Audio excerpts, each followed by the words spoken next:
I feel like I look like Fidel Castro a little bit, with the green Not in military a bad form he way. has. That's what I feel like I look like. All right, week 15, right? We're in week 15. Yep. God Almighty! All right, guys.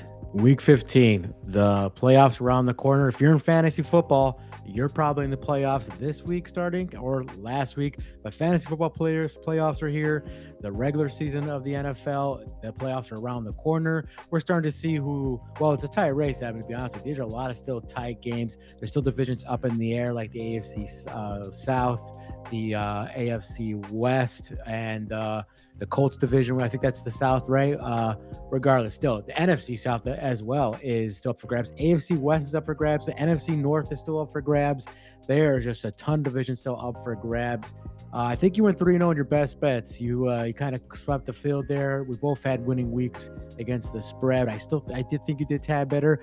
I'll put our record as usual against the spread here in the bottom, but I believe Adam caught up with had a better week last week.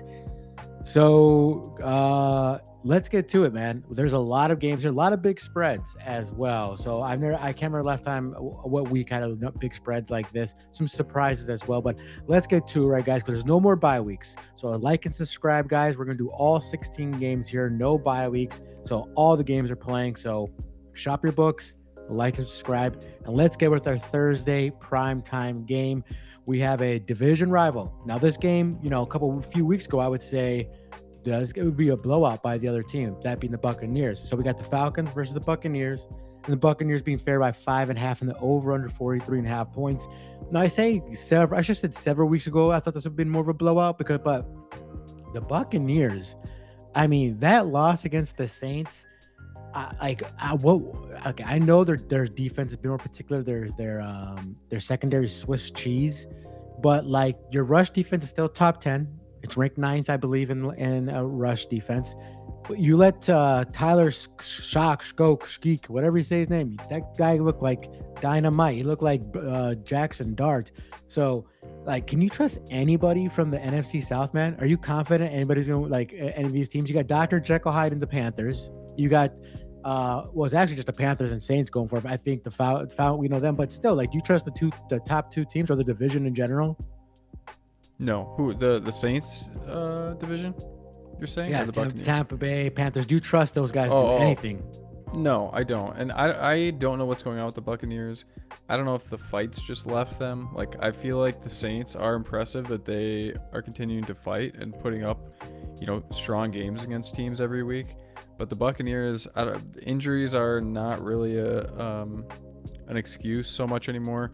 Mike Evans is back this week, and their whole wide receiver core is back. So maybe that'll change things and give them that spark, but they've just not. They haven't looked good at all. Yeah, I saw that. I was skeptical. I didn't want to. Skeptical. I didn't want to.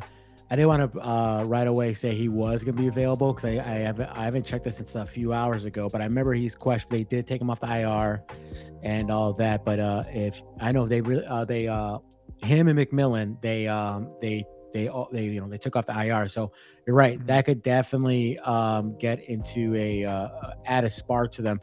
But it still doesn't what their defense. It's like, like you let this rookie quarterback come back and do a number on you. Were you going to say something there? No, I was just gonna say, like, Emeka Ibuka had such a strong first half of the year, and he has just been shut down for the last 6 weeks. So I don't know if they just tried to force him into a number one wide receiver role too early, but he's had tons of drops. He had, I think, a game-winning, or at least a touchdown drop in the last game. For sure. Yeah, so maybe getting him back to a number 3 wide receiver is going to be a game changer for them. But like you said, the defense is still a big issue, and sometimes I think that's an effort thing. Like, look at the Bears, for instance. I don't know that they have the best players, but they play super hard, and it shows on defense. So, good point on Ibuka. He might need to have the top corner stop being on him, and with Evans and Godwin back, relieve some pressure. So with Evans coming back, this might open it up back for him, like he did when he first started off the season. But let's talk about the Falcons real quick. I mean, they're blown out by the Seahawks. The Seahawks put a hurting on them defensively as usual. Um, Drake London's still out, which I think pays a lot of dividends because, like I said, it's like a squirt gun when Drake London's gone. They obviously we know all this. Okay, Kyle Pitts has been stepping up lately because of the loss to Drake London. And when I say he stepped up, he had his first game of 90 yards of the season. Woohoo, great, like awesome, cool. So nothing really to say there. I'll One thing that has me like worried about when it comes to this game is that Kirk Cousins last year when he played against the Buccaneers, he had 8 touchdowns and 1 interception and over 400 yards passing. So almost over 500, I believe. Yeah. So like he pretty much dominated kind of the same Falcons team. I know the Falcons got a little younger, a little faster on the defense side. They blitz more, that's for sure. So pay attention to that. Kirk of last year had their number, but this to me is going to come down to more than can Kurt attack the secondary of the Tampa Bay Buccaneers to succeed, but what can Robinson do against this Tampa Bay's good rush defense? And that's what Robinson has to get going more than Kirk Cousins has to get going because it runs through him, and I think that's what it is. But I want to briefly talk about the Buccaneers before we jump to our predictions.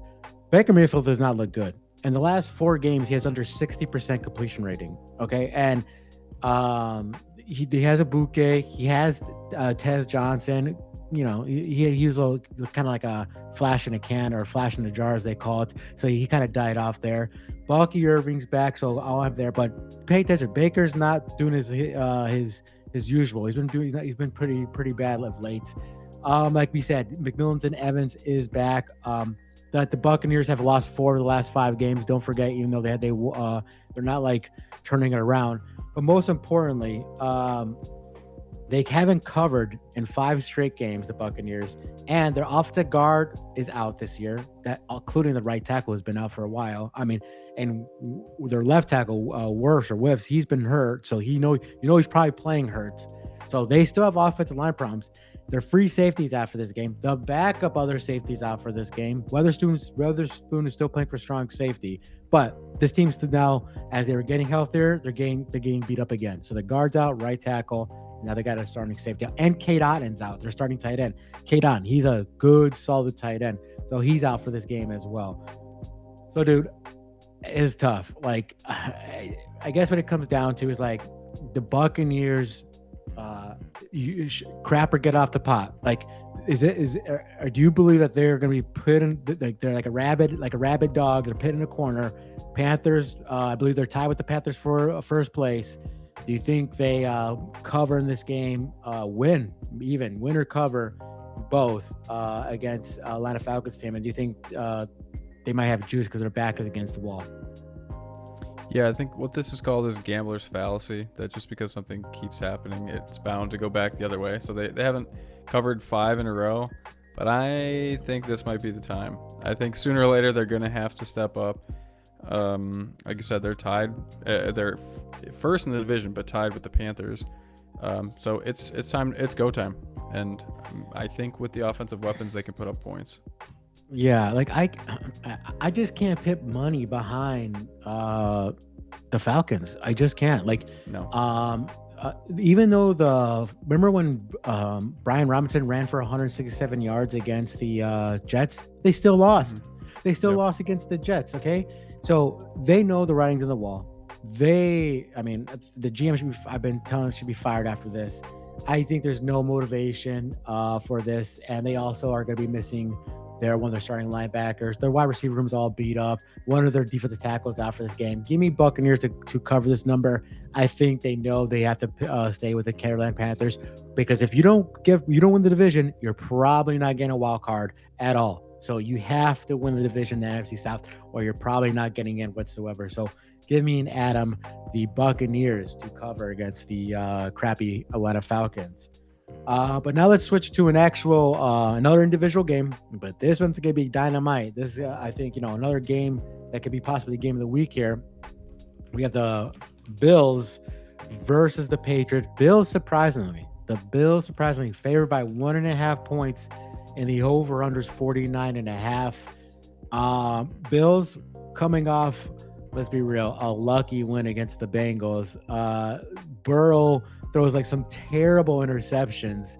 And I say terrible because it's like, one, that's not Burrow like, and two, you're like, where the hell is he throwing it to? It was not like a good play by the defender. He was like throwing right at the guy. So it's like, so I say it's lucky when the Bengals were up by 10 and they were torturing him too. And Bengals still covered that game. And me and Adam had the Bengals.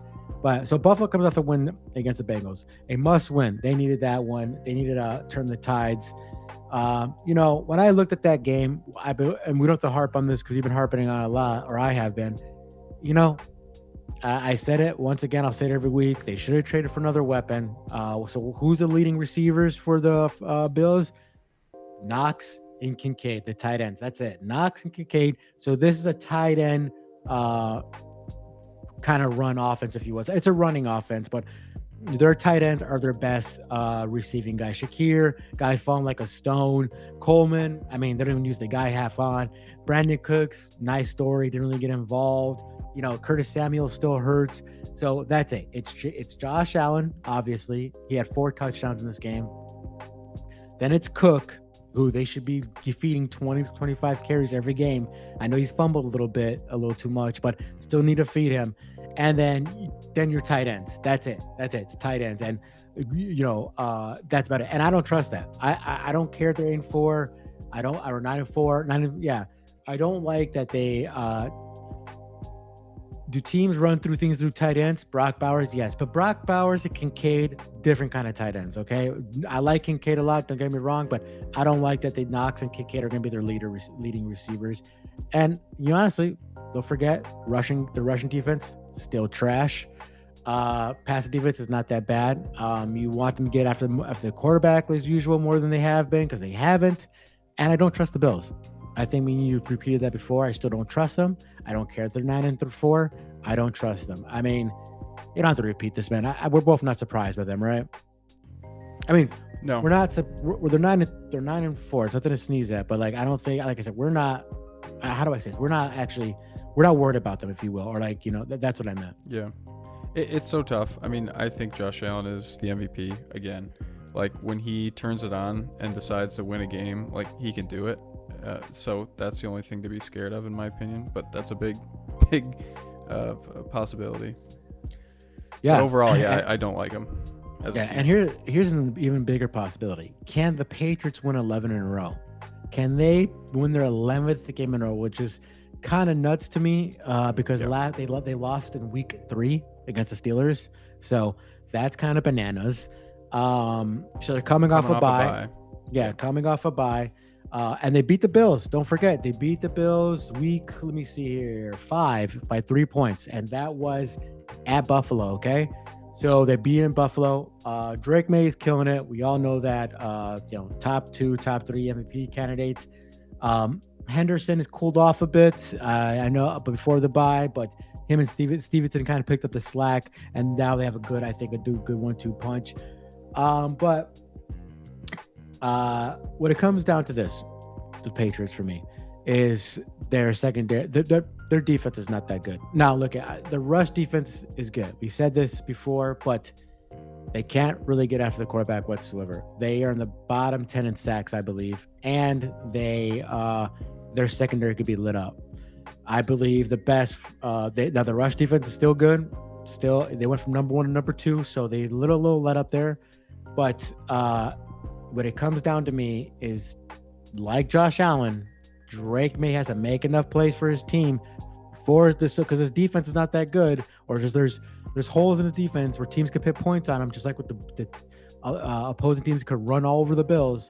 You could pass over the Patriots, and Drake May has to play Superman to win these games. He has great completion rating and all that, MVP type of year, but that's it. I know. I'm not in love with the receiving room. I do like Hunter Henry as a good tight end. They have a bunch of good guys. Like Diggs is good. Butte is good. And I said Hunter Henry. So they have a good thing, a good core there. The offensive line, good, not great. But terrible schedule, 1-11 in a row. But that's what you're supposed to do when you have a terrible schedule. Adam, I'll let you take the last one. This game is tough. The Bills are favored 1.5 by my surprise. New England's coming off a bye.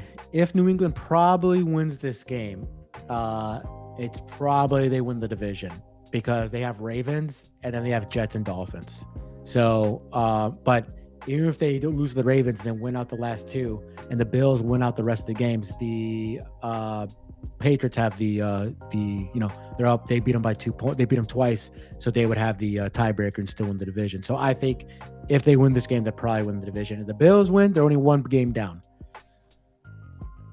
Man, I'm just going to take the Bills because I think Josh Allen's gonna be another madman in this game. I think he's gonna have to get another 3 touchdowns by either pass and run, or 4 touchdowns like that. And I just think Josh Allen's gonna have to go psycho mode to win this game. And I think they only lost by 3 points last time, the Bills. But this is tough. It's really tough. 1.5 point. It's basically 50-50 game. It is really tough. And if it's a quarterback shootout, I think it's Josh Allen. But everything is just telling me to go with the Patriots. I know they haven't beaten enough good teams. They've beat the Bills once, and I think they'll do it again. Yeah, I'm not confident. The Bills are 3-3, and they took a comeback to beat the Bengals. But I don't know. But I could definitely see the Patriots coming and winning at home. They're 5-2 at home, so they get it done. So tough game. It's gonna be a great game to watch. So give Adam the New England plus the 1.5, and I'll take the Bills to cover the 1.5. Now let's talk about another individual game. Like I said, we got a lot of in-division games here. Both these teams are still technically fighting to get first place over the Steelers. We have the Ravens versus the Bengals, with the Ravens being favored by 2.5 points, and the over/under is 51.5. Baltimore coming off a loss to the Steelers. I want to say a one-handed Steelers and Aaron Rodgers. We said it last week. I think you and I both took the Steelers last week. Their offense just doesn't look right. I mean, now they took a step in the right direction. I actually saw Lamar Jackson run a few times, which is really good. Henry almost had 100 yards. They finally used Zay Flowers. Finally, get that guy open space. Like I said before, like last week against the Steelers, get that man in space. Either it be running flats, hand the ball off to him. Deep balls, everything, get that man the ball. But still, it's just Zay Flowers. I don't know. But also, they lost the Steelers. Did you see the touchdown by the tight end? They said it wasn't a touchdown, and then they asked Hardball. Like he says, he said a clear catch is still mud in the water, or muddy. He said something like that. Did you catch that? I lean towards it. I don't think it was a touchdown. Maybe I'll put a clip here, and when I edit this, either way, they wouldn't have covered. I think it was like a 5 or 6 point spread. Yeah. They said that he didn't get a touchdown because he didn't do a football move, which is like, they didn't have better language on this. Also, by the way, like I saw, wish I bring it up, but the NFL officiating is like terrible this year. It's bad. Yeah. Anyways, regardless, they don't win against the Steelers. Steelers 7-6. The Baltimore 6-7, but still a game behind. They can still make some change here, but the Bengals need this win like nobody's business because they have the Patriots and the Packers and the Steelers right after that, so they need this win like crazy. So maybe that gives them extra motivation. I don't know. But like I said, they're in a 2-game losing streak. They should have lost the Bengals. They should have won against the Bengals, who they're playing right now. They lose them 2 weeks ago. They got their doors blown off them. So did they get a revenge game? I don't know, because Joe Burrow lit you guys up. If they have a 24% chance now to make the playoffs, the Ravens, just in general. So let's talk about Cincinnati. They're coming off a loss to the Bills. As we said previously, this game they should have won or had a better chance to win. Nothing really to say from I don't know the Cincinnati. They like I said before, their offense has to be their defense. They need to just put up a lot of points. That's what they have to do. But kind of sucks that T. Higgins may not play this game. He's looking at a second concussion in 3 games. Yeah, I think so. So That they might want to take a precaution on that. Still got Jamar Chase and Burrow. Chris Brown. He didn't look too good last week, but defense still trash. Their secondary is not terrible actually against the pass. It's not worse, but secondary is still trash and still one of the worst rushing offense in the league. So Adam, the Baltimore Ravens lost to the Bengals before, like I said. I just want to say that they're one of the worst rushing teams in the league. Still, the Bengals. So Ravens lost to them 2 weeks ago. They're only a 2.5 point favorite. They're only one game behind the Steelers.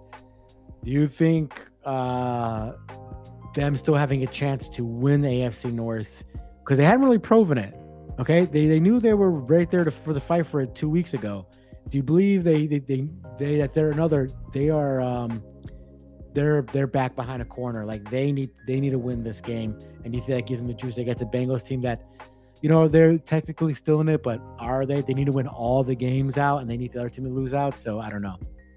I mean, the Ravens have had their back against the wall for over a month, and they've looked bad for over a month. Like they've gotten some wins, but every game I watch is just difficult. The only thing that's holding me back is the T. Higgins thing, because he is a beast and he played great last week. And then some of those comments about Joe Burrow. So I don't know if Joe Burrow's got all that fight in him for the rest of the season. Maybe one more loss and he might be making some business decisions and sitting out. But I hate picking the Ravens here, but I think I'm going to. Yeah, it's tough, man. I think the Ravens, what they should do is pound the rock with Derrick Henry and the other young guy, McLaughlin, I think his name is. He'll use the run game to keep Burrow and Chase off the field. Your Lamar Jackson does not look the same. I know he's beat up, but just run the ball. Use Zay Flowers as well, okay? I don't understand this. I'm leaning towards Baltimore too. 2.5 points. I'm gonna just hope and pray and take this team just because I saw a little more juice from Lamar Jackson. They have to win this game. Am I confident in both these teams? Hell no. But also, like you said, T. Higgins out. That does pay dividends. So probably out. They should keep him out with all those concussions. But give me the Ravens to cover the 2.5. What should be a close game. But if the Ravens do win, bye-bye, Cincinnati. Go get healthy, Joe Burrow. So sticking in the division again, man. Still, division. These division games are everywhere. We got the Chargers versus the Chiefs, with the Chiefs being favored by 5.5 points. You heard that right, folks. And the over-under is 41.5. Chargers coming off a lucky win that they shouldn't have won against my Philadelphia Eagles, but they won. The offensive line is terrible. Not long as it's terrible, it's beat up, and they coughed up 8 sacks against the Eagles, I believe. And Herbert, God bless him. I mean, I'm surprised he wasn't in a wheelchair and a body cast after that game, because the guy was getting whacked left and right. But what I'm trying to get to people is like, the guy has no protection. They did over 40% of their plays, no, over 60% of their plays. They did chipping. That means having a fullback, a running back to chip and helping him against the Eagles. And it still didn't help because the QB pressures were unbelievable too on him. You guy was seeing goes until they started using him in actually RPOs and actually rushes. I read the statistic, and that helped out more. So they switch it from chipping and now jumbo packages with their fullback playing like offensive guard or a tight end, but he's just an extra guy to block. Well, that's what they're doing, just to give him any time, to throw at anybody. Okay.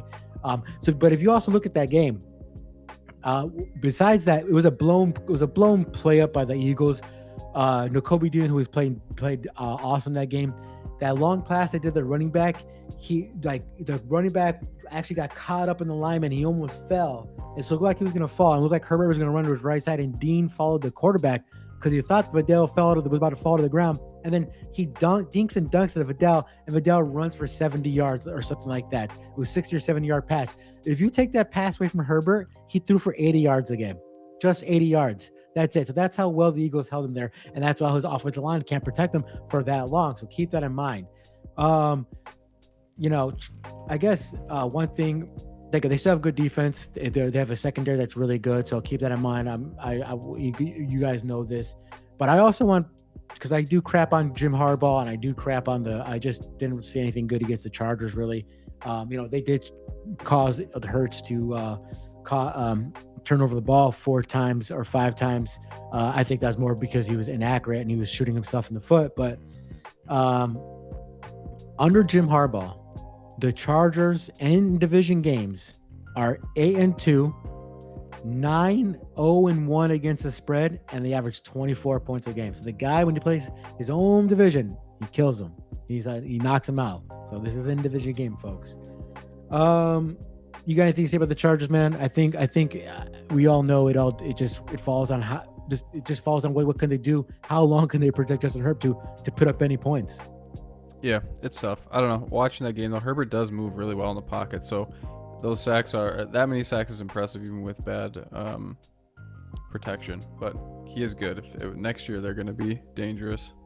Also, I want to point out that his hand is still broken, and that he can't. He had some a fumble, so it's like if you could get to him, his grip is not so great. So keep that in mind. He still has that weird looking cast. Now let's talk about the Chiefs coming off a loss to the Texans. Adam had the Texans in that one. Mahomes was arguably one of the worst games he's had. Not arguably, it is one of the worst games he's ever had as a starting quarterback. He had like a terrible QBR rating or QB rating in general. Through turnovers, he just did not look comfortable at all. And their tackles were hurt in that game. Like we told you guys, like their offensive linemen were beat up going to the game. Both offensive tackles were out, and I believe and their guard. So they're starting left tackle. He's still questionable with the tricep injury. Wayne Morris, that guy's probably out. The other offensive tackle, Wayne Morris, he's out for the game.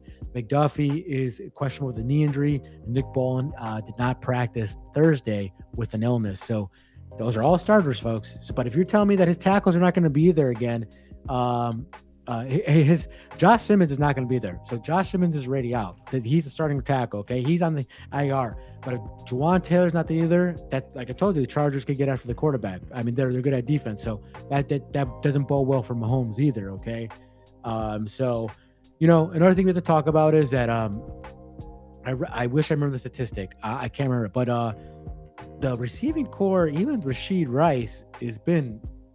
Even though he had good against the Cowboys, but Cowboys defense is not good at all. Was that Mila Kunis, not Mila Kunis, the actress, that Mila Asian woman who's on ESPN, who does like the games. She's really good at her stats. And I saw a tweet from her and saying how like they're not really great at breaking the routes. The Chiefs wide receiver. So keep an eye out for that. It's Mahomes' magic more than anything. And Kelsey's having a good year for his retirement year, even though they're probably not gonna make the playoffs, but because I think they have a 6% right now, or it's like less than 10, it's like 6%. Yeah. So Chris Jones looks the same, McDuffie, so man, in division game, 5.5 points. I'll take this one since you took the last one. What it comes down to is this: Herbert has no time. I don't care that the Chiefs, they're not looking so great either. Their defense is not as vicious as it used to be. People are not scared of their defense.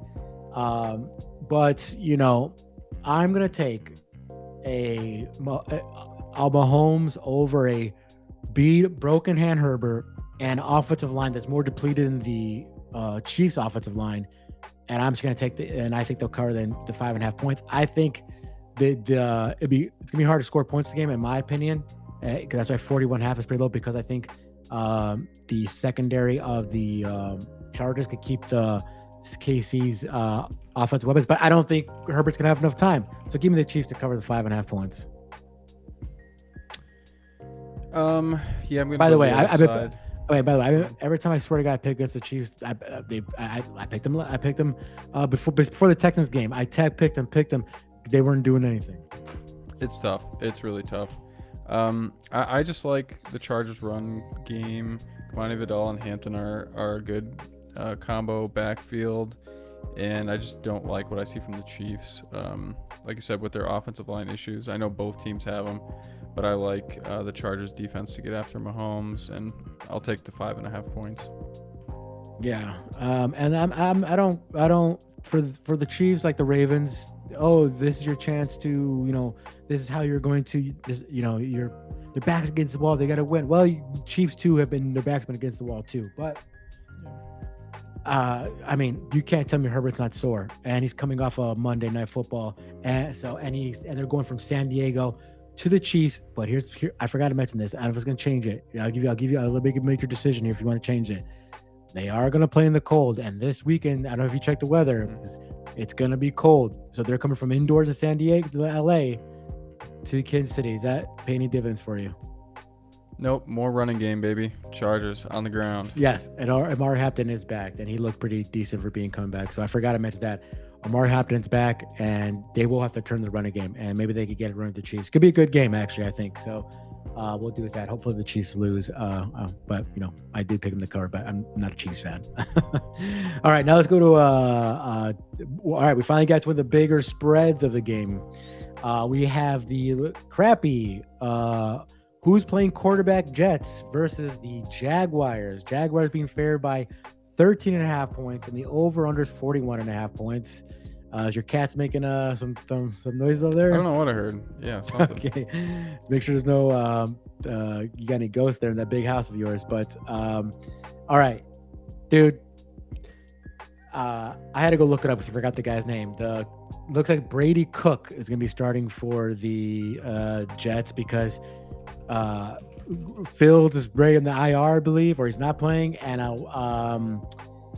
Tyrod Taylor has a groin injury, and this guy, God bless him, so it looks like he's going to play at quarterback. I don't know. They're coming off an awful loss to the Dolphins. It was a blowout. Me and you had the Jets on that one. I mean, if Tyrod Taylor, maybe they'd have a chance. They gave up 167 yards rushing to the Falcons, to Robinson, and they gave up 239 yards rushing. Even A-Chain, who got hurt, they still gave up over 100 yards rushing to Wright. So they gave up 239 total rushing yards to the Dolphins. Not much to say with this team, okay? Breece Hall said he has all the confidence in Cook because he's played like a practice. During practice, he's played like a pro. I know you guys say that, Breece Hall, but, let's be real here.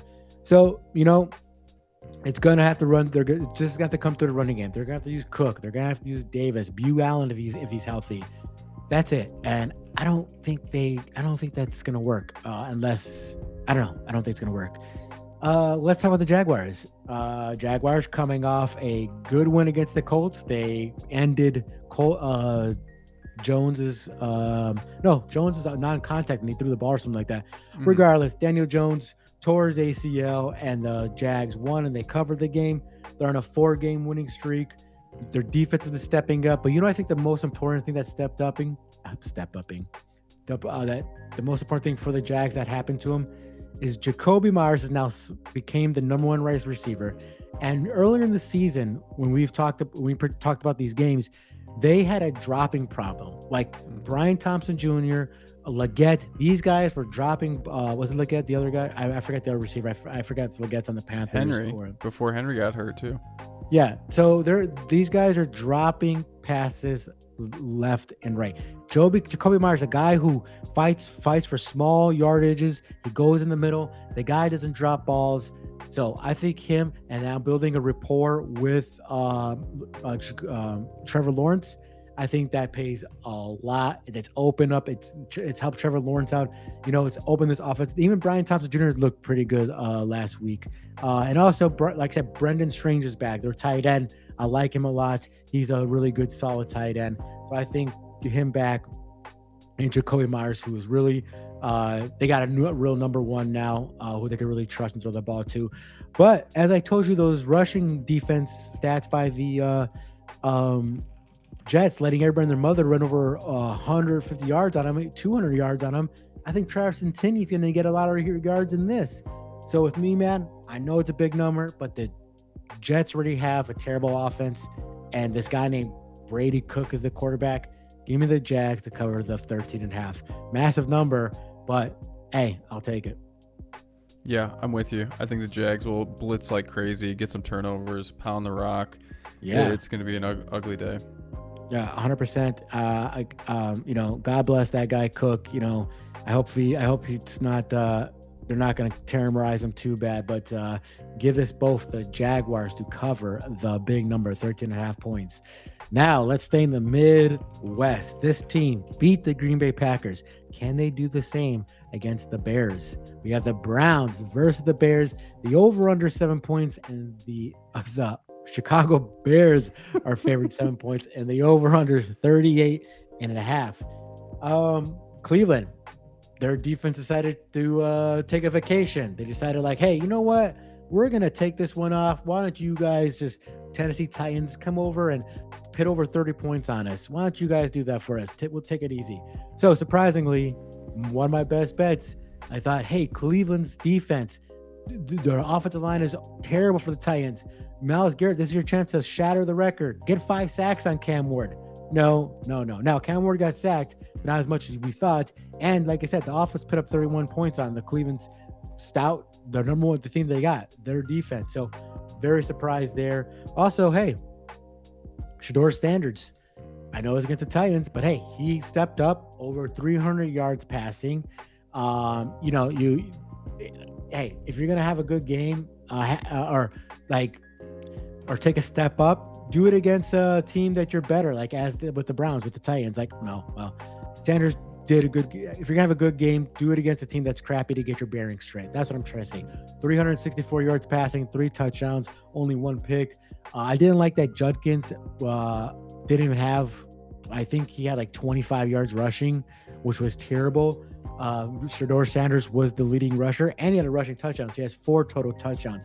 But you want to see more than that. Myles Garrett did get his 1 touchdown, so that's good.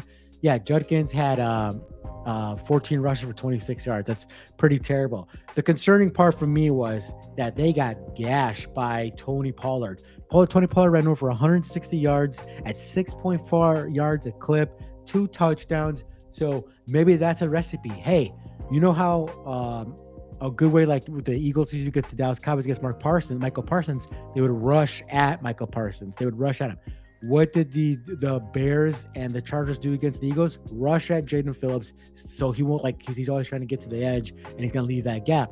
So maybe to get away from Myles Garrett is run to Myles Garrett, because he probably wants to break that sack record. He has nothing else to play for because they're not going anywhere.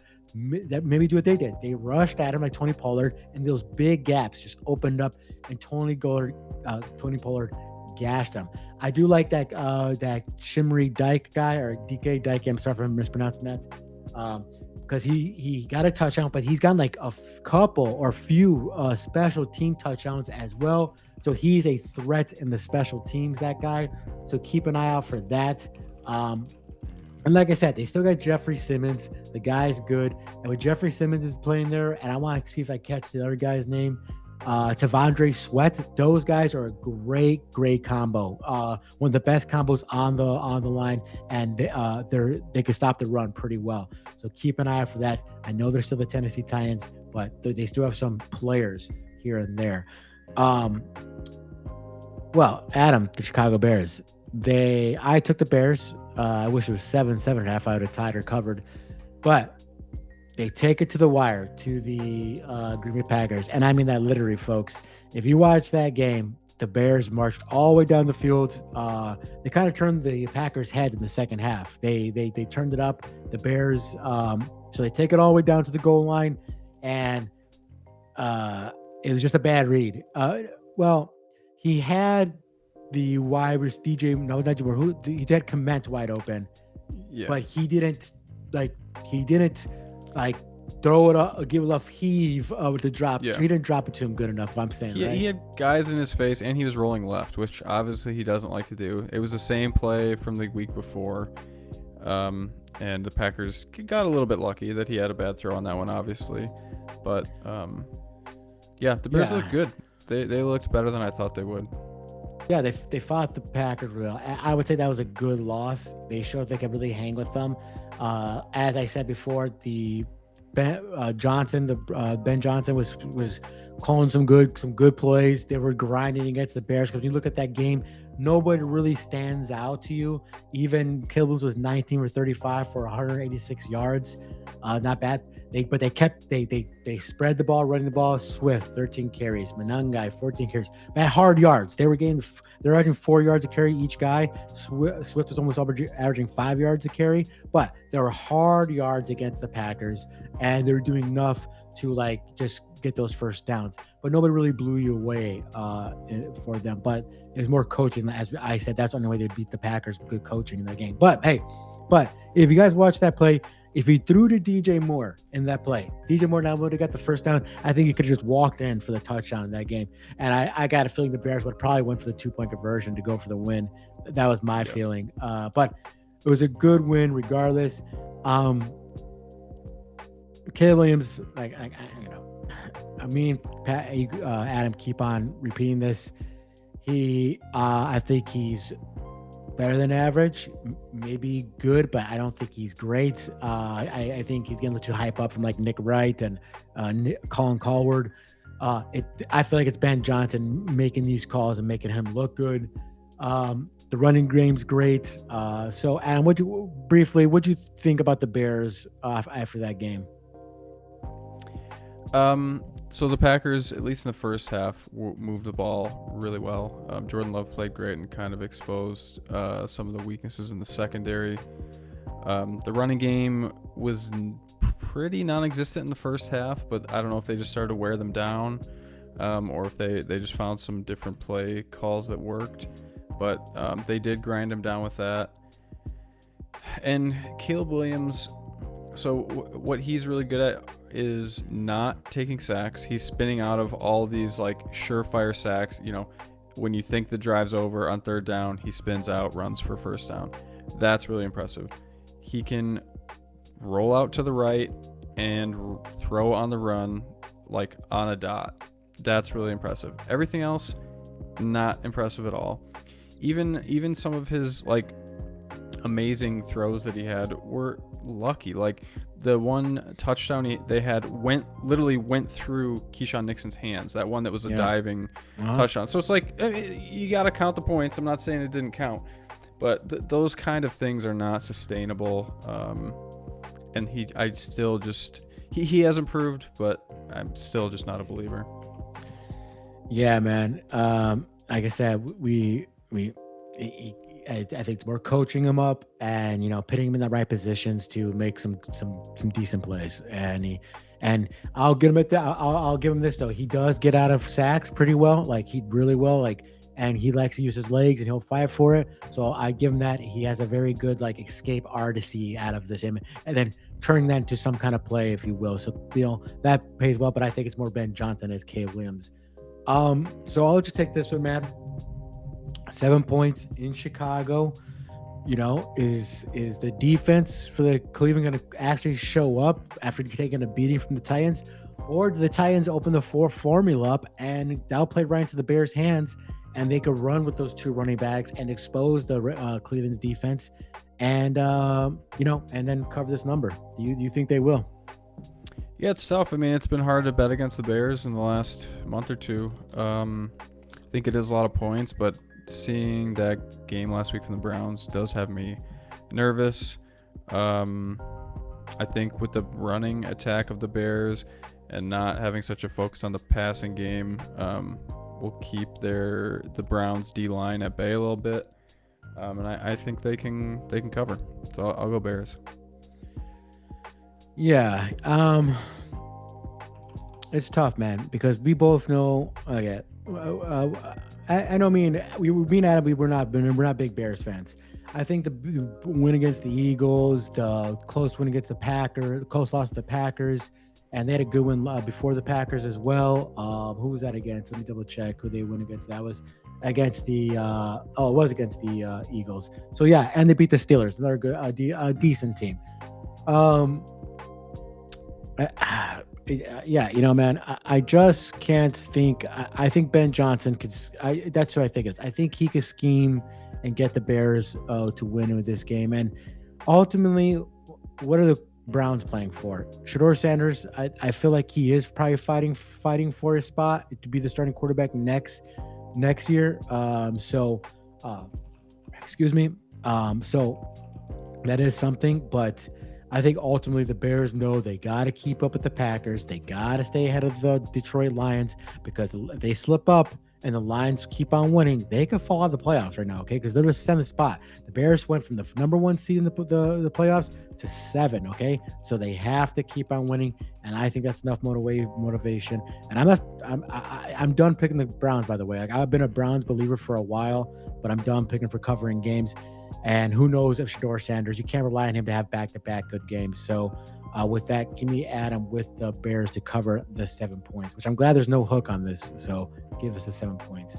Now, let's talk about one. They're calling this the revenge game, the Kenny Pickett revenge game. We have the Las Vegas Raiders versus the Philadelphia Eagles. Eagles being favored by 12.5 points, and the over-under 38.5. Now, as I just said, that Kenny Pickett is the starting quarterback for the Raiders. Geno Smith has been playing so bad that this might be an addition by subtraction. Now, do I believe that? No. Kenny Pickett has been shown he's a boss. First round, he was a pick in the first round. Small hands, like a Carney, as they say, or president. Yeah, as the president, you got it. That was a good one, dude. Yeah, so Kenny Pickett, I mean, folks, ain't much to say much about the Raiders anymore, okay? Their defense is still middle. I think their passing rush defense is literally 15 and 16 or 16 and 15. So their passing defense is in the middle of the pack, so that's something you hang their hat on. They can hang their hat on Crosby, by the way. Crosby has 5 sacks and 15 tackles in the last 6 games. So that guy could wreak havoc, okay? So you always got to look out for him, okay? But their offensive line is terrible, to the point where it's worse and relating to pass rate success rate against them is worse than the Chargers since Joe Nolt's been out. So the Raiders offensive line god awful. Also, they're 32nd in the rush. They're 32nd in scoring. So they can't run the damn ball. They can't score at any points. And their backup quarterback's Kenny Pickett, okay? And he didn't really have any good games at Philadelphia. But that's what there is. Defense still good. They got some players on defense. Like I said before, keep an eye on that. Crosby, I don't know why you re-signed with them, because you're going to waste your career. But, and they're also 1-5 when they're playing away from on the road, okay? So, and they're on a 7-game losing streak, the Raiders. But they did cover against the Broncos. So keep that in mind. They did cover against the Broncos. Everybody thinks it's fixed that Pete Carroll kicked that field goal. Folks, he kicked the field goal, and then he's hoping to have a second or two for the onside kick. That's why he did it, okay? So that's it. Now, I don't know if I want to talk about the Philadelphia Eagles here. Just going to skip this section this week. So, okay. So far as the Eagle, since the Adam has picked the either for or against the best bets. It's my fault. Yeah, they've been losing, okay? I want to point that out. This guy's what we call mush in our friend group here. Just a little preview for this week's best bets. Yeah. Look, I'll talk about the games of the Chargers real quick, okay? Let's start on a positive note. Our defense stood up. They sacked the quarterback like crazy. Our interior linemen are great. This is without Jalen Carter. And I told you guys, even though Jalen Carter's out, Nakobe Dean was out those games and Jalen Carter was out. When Nakobe Dean's in, the loss of Jalen Carter, you don't almost see it, because Nakobe Dean is, they had it on, maybe I'll post the tweet on here by that a great guy who has great statistics, Warren Sharp, I think his name is. He is one of the the most successful blitzing linebackers in the game right now, Nakobe Dean. So you can't really get to he's going to come after you, and he's good coverage, and he's just all around great back. So, anyways, that helps it out. Defense is playing amazing. They sacked the quarterback crazy. We have one of the Eagles have one of the best tight windows, less success rates for opposing quarterbacks. So when they try to throw against the Eagles secondary, it's one of the closest windows they have to throw against, and it's usually not successful. So that's another thing that comes to play with us, since it's a backup quarterback playing for this. Defense is great. I'm not worried about Vic Fangio in this defense, okay? They had that practice game with the Bears where the Bears kind of ran over them. Amari Hampton and Vidal did not run over them. They almost had to they didn't do nothing in the game. Go check the stats. Those guys didn't do damn thing in the rushing game. So it was just a bad game against the Bears. But we're talking about the Chargers game. It's the offense. The offense, we've been talking about this now for goddamn months, okay? But if Hurts doesn't have arguably his worst game since 2000, his rookie year, they win that game probably 16-0. No, they don't turn over. They probably scored more because he turned over in the red zone twice. So the game would have been out of hand. They would have kept the Chargers at 0 points, but no, it didn't happen. Hurts, uncharacteristic. The Eagles out of the whole NFL had the least turnovers than anybody, even the Packers. Packers were number 2. Now Packers are number 1. But the least turnovers, the guy has 5 turnovers. He needed a double turnover either, the first time in NFL history, okay? So, and to play calling. Barkley averaging 6 yards a carry in the first half, and in the second half, they give him 5 rushing attempts. When the passing game, when Hurts is inaccurate as hell, he was throwing 50, he had a completion rate of 50%, or it was throwing 50-50 balls. Stupid. AJ Brown could have sealed the win, drops the touchdown. And he's been taking off plays too a little bit. There's something about him I'm not liking. To the point, I'm a big AJ Brown fan. I think he's one of the top 5 wide receivers in this league. But if you're going to start taking off plays because you won your Super Bowl or whatever, there's the door. We'll get a first-round pick for you easy for him. Who wouldn't want a top 5 quarterback? There's the door. And he's even getting paid one of the top 5 receivers. There's the door. See you later. See you later, Jack, if you're going to take games off. But he did seem emotional in the locker room when they asked him. So maybe he is taking heart that he had a couple of drops. One of those drops was turned into an interception, but it was high, so it wasn't totally his fault. He had to reach to get it. So it's just the offense, folks. The defense is going to show up every day of the week. It's Vic Fangio. Arguably him and the guy from the Kansas City are the best defensive coordinators in the game. I'm not worried about that. And they're playing against this crappy quarterback. It's the offense that's going to step up. So in this game, I think they're going to stick to the run. The defense is going to shatter Kenny Pickett. He can't run the ball for his life. It depends on him. Their offensive line statistically has a worse at the DNs, the front seven defense teams getting after the quarterback than the Chargers. So I think the Eagles get 5+ sacks on the Raiders. I told myself I wasn't going to have them cover any more games, and this might be a revenge game. But the Raiders are arguably the worst team in the NFL. Number 1 pick right now they have in the draft. I believe they're one of the worst teams, worst scoring offense in the league, worst rushing offense in the league. I think they terrorize them. They'd be lucky to put 10 points on the Eagles. Even if the Eagles win, they could win 14-0. They still cover. Give me the Eagles to cover the 12.5 points. Yeah, I got to go with you on that one. I did see a pretty funny stat that I think Jalen Hurts' QBR would have been better if he spiked the ball every play. Oh, my God. Like, I was like, are you not embarrassed? Like, and the thing is, like, the Eagles were, even if they win this game, the collapse could be here. But we have such an easy schedule. We said we still have such an easy schedule that we still might get in the playoffs. We're still like at 90% to win the division. But doesn't mean when we went 2 years ago, we went 10-1, still got the playoffs, and we got our doors blown off by the Buccaneers. So keep that in mind. But go ahead, man. And in that year, you had offensive issues. Yeah, which you have again. Offensive coordinators. Hiring freshman offense coordinators when you have a Super Bowl roster. It makes no sense. What happened with our defense coordinator? You hired a veteran, Vic Fangio, a guy who has experience, who doesn't want to be head coach no more. That's the route you should take for the offense coordinator. Get your head out your ass, Howie Roseman, and fire Petula when the season's over, because they're not going to do that, because him and Nick Stein are bed buddies, so they're not going to freaking do it. But when the season's over, fire him and bring in a veteran who's had head coaching experience already, but doesn't have, maybe he's not going to aspire to be head coach for a few years to come, or is comfortable being offensive coordinator for the rest of his career. That's what you need. Go ahead, man. I'm sorry. No, I don't have much else to add, but I am going to go with the Eagles. I think the defense should dominate. And honestly, they could throw 10 passes. I would be fine with that game plan. Just like the craziest play action, easy throws, and just run the ball. It's just that simple. Out of all the games we played, to get a right game, even when you look at the Eagles schedule, like they're like, well, this is a get right game. This is like, out of all the teams that the Eagles have played, because even in divisional games, those are not the easiest games either, because you guys know each other. This is the worst team we've played on our schedule throughout the whole, and it will be the easiest, maybe besides the Commanders, but Commanders don't division. So if there was any other team, I'd be like, oh, I don't know, man. I'm probably gonna take the points with the other team. But because how god awful the Raiders are, they have like no functioning offense. It's like they can't even get the ball to Bowers.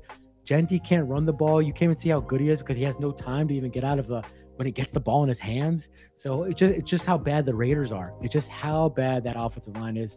And I think the Eagles are going to expose, and they're going to sack them like they did with the Chargers. So easy to overlook, though. Yeah, it is.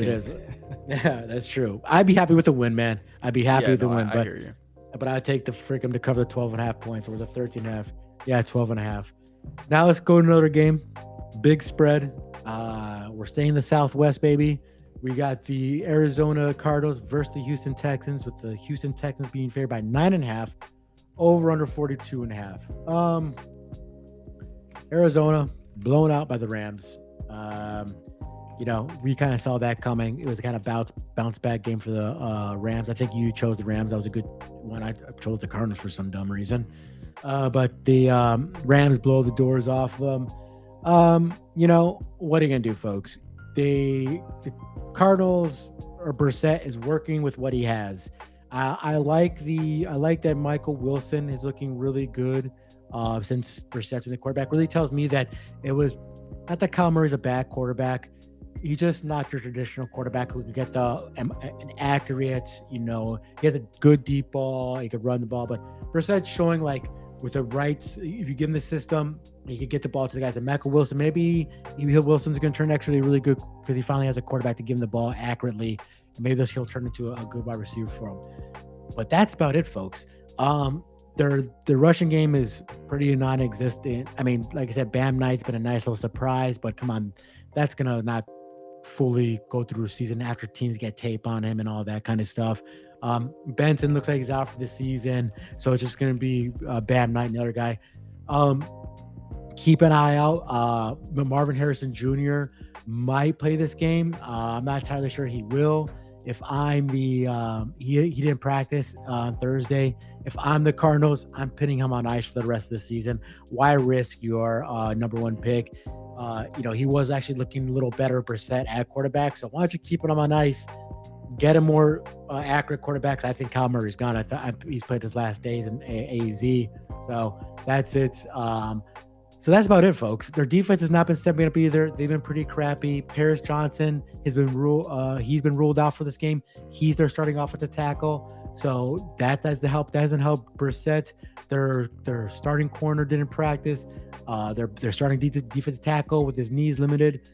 So their defense is not looking so good. Offensive line is out. Their offensive guard is questionable in this game. He's probably not going to play this game. And Brissett's not going to run the ball, folks. He's a statue. So if you guys know time, you're going to be able to get after them. And let's briefly talk Texans, man. We both called against the Chiefs. The Texans are a team you do not want to play this late in the year. And by that, I mean, you're coming to the end of the season. Everybody's beat up in the NFL, and then you got to play this ferocious defense that it will just knock your block off, looking to clothesline you. They're looking to put a hurt sandwich on you. This is the team you don't want to play, okay? This defense, as you saw with they terrorized Mahomes. I don't want to hear that Mahomes tackles were out. They could have put the starters in there, okay? They were going to get after him any of the week. They made Mahomes one who threw those interceptions. It wasn't the It wasn't because I don't know, it was Mahomes' fault. No, watch that game. They were pressurizing him. They were terrorizing him. They are a great defense. They only allow 16 points a game, 16 points against the defense, which is number one in the NFL. They damn near don't allow any really great passing yards. You could briefly run on them. I think they're like fifth. They're like the fifth best rushing defense. So that's the best thing you can maybe do against them. So it's a suffocating defense. You gotta be on your toes 24/7. The best duo in sacking the quarterback and Anderson and Hunter, as we said before. And CJ Stroud having you want to see a little bit more from him. He only has 12 touchdown passes, only 6 interceptions. He was out 3 or 4 games, I believe 3 games. So I cut him a little sack there. But surprisingly, which very surprised me, if you told me that in week 15 that CJ Stroud, and even if you had David Mills's sacks too, he's been sacked 30 times, okay? But 30 times in week 15, you take that back from last year, they were past 36. They were past 30 sacks by week 9. It's week 15, okay? So that makeshift offensive line, which I'm sure they're still going to pick offensive line in the draft, and they'll probably still get one in the offseason, maybe sign another guy. Hey, that's actually good. They're protecting the guy, okay? Woody Marks, I'm liking he's the quarterback. I want to see more from him. Nick Chubb, blah, blah, blah. And I like that. Like I said, Nico Collins, the guy's going to go over 1,000 yards receiving once again. The guy's killer, and he missed a game or two. He's going to do that. I want to see more touchdowns from him, though. Only 4 touchdowns. And then him and Higgins, the rookie, and Schultz, nice little duel there. I love to see Tank Dell back, but they're probably, from that terrible leg injury, they're probably going to wait till next year. But when he comes back, great slot thing. So, dude, I rant like a wild man there. I'll let you take this one. They have surprises. They keep up with teams. And they have a lot of fight and grit. But do you think that grit and all that, you think they could do it with this Houston Texans team? Absolutely not. I think Paris Johnson Jr. being out is just the cherry on top of the shit Sunday here. The Texans are an absolute meat grinder on defense, and I think this one is going to be ugly. Same here, man. Your best shot you have is get McBride the ball, get him some hooks, some quick outs. Let him fight for those yards for you. Because he's your best packager. Michael Wilson looks good. He does look good. Or get Dodge, Dodge. Get him running real fast. He's quick, but I think that's the best game plan they have to cover the number, because there's no way they're losing this game. Give me the Texans to cover with you, man. So I think that's gonna be an easy one. Now let's talk to probably the crappiest game on on this week, the toilet bowl game of the week, the Commanders versus the Giants, with the Giants being favored by 2.5 points in the over under 46.5. This is the battle of the teams that have the most losing streaks, man. The Commanders have lost 8 games in a row, and the Giants have lost 7 games in a row. So both these teams are going nowhere quick. They are both going to be fighting for a top 5 in the draft. What can you say from these two teams? Let's take the Commanders. They've only covered 1 game out of that losing streak of those 8 games, so they can't even cover games whatsoever. That means they're not even in it. Daniels is out for this game. Ertz is done for the year. It's really sad to see, because the guy I like him a lot because he won the ring with the Eagles in 2017. And he was really having a kind of a comeback the last 2 years, because people thought he was down and out when he left. But so he's out for the year, torn ACL. Their defense made JJ McCarthy look great, man. How do you cover against? They took the Broncos, which says more about the Broncos, to overtime, and then you let JJ McCarthy look like Tom Brady. I don't get it. But their defense is old. It's hurt. Not much to say. They still got Scary Terry. They got Debo. Debo's dropped like a stone too. He had a good few games. Debo signed a 1-year deal with them. I think he's gone next year. I think he'll maybe to get another 1-year deal again, because I think Debo's, I think his time is almost done as a career. They're going to use Rodriguez and the 7th round pick. They're going to use these running game and Mariota. I think that's going to have to be their best bet to beat the Giants. Let's get this running game. Let's just pound the rock, and then let's use Scary Terry to run some slants in the middle, and let's have Debo Samuel, kind of do the same in the run game. But I think that's on how they win this game. Yeah, so I'm not too confident. Dan Quinn, good luck calling this game. But good luck to another team, the Giants. They're coming off a bye. What can you say here about the Giants?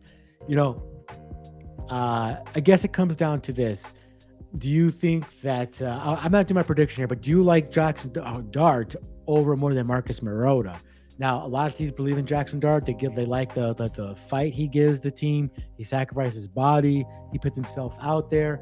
They're beat up like crazy too, the Giants. I don't have to go over after all the guys who've been put in the IR for them. Just look at their injury list, guys. It's a mile long. Their front seven of their defensive wise has been a disappointment, but just a reminder, maybe coming up to buy some extra rest, healing a bit might help. They still have Dexter Lawrence the second. They still have Brian Burns. Brian Burns is getting after the quarterback, so he could maybe wreak some havoc. Kayvon Thibodeaux, Raheem Nunez. So they still have guys there. It's just been a little bit disappointment than we're used to. Young Koku, God, the most embarrassing kick I've ever seen in my life, kicking the ground. It's like, that guy's your kicker, So, dude, it comes down, and I'll let you take this one. Do you think Jackson Dart and this kind of a peewee offense, which peewee offense is going to step up? That's basically it. Both these defenses something left to desire. Abdul Carter's watching porn in the locker room, apparently. God knows what he's doing. He got suspended or something like that. I don't know what the fuck is that. That's real?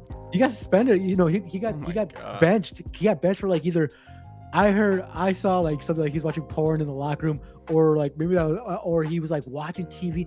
He's looking like there's some. He's supposed to be like a decade prospect, top of the decade, generational prospect, and there's been problems like what do you call it? Attitude. Like there's been problems with him. So if he's watching porn in the locker room, God bless you. I don't know what's going on there. So, man, that's what it is. Which peewee offense do you think is going to step up, and who do you got? I like the Giants. I still think that front seven for the Giants has potential. Jackson Dart can run enough. But, man, as an aside, I think he's going to have a short career. That hit he took from the Patriots was nasty. Yeah, dude. Yeah, and, I like how you had rapport Theo Johnson. I like that the tight end. I do like also that it's in New York. And I do like, hey, they both have crappy offenses, but the Giants, they got some defensive guys. I know that guy gets after the quarterback. You know what? I think you will get. Now, Marcus Mariota can run, but, the only thing I'm afraid of, they need a game-winning field goal from Cole, that guy, or he hits his foot again and kicks the placeholder. The hold was bad or something, so he pulled back last second. Okay, whatever. That's why the Atlanta Falcons cut your ass, right? Okay. Yeah. Yeah. I'm slowly taking this because Dart is. I like this just somewhere. I like the defensive weapons a little bit more than whatever the Commanders have, and Dart. Give me the spark he gives you. And the hope it gives you a little bit, but a game that's going to be a brutal game in general. Now let's talk about a game that's going to be brutal in general, as in this is another very large number, the second biggest number, or a big number, just like I'm talking like an idiot here. We got the Colts versus the Seattle Seahawks, with the Seahawks being favored by 13.5 points and the over-under is 42.5. Now the Colts, they drove up to the nursing home. They came to the retirement, the retirement where they all hang out, the retirees, yeah. And they grabbed Phillip Rivers. They took him. Dominoes are falling everywhere. Yeah, they had him sign his name. He was looking at him, wondering what he was doing.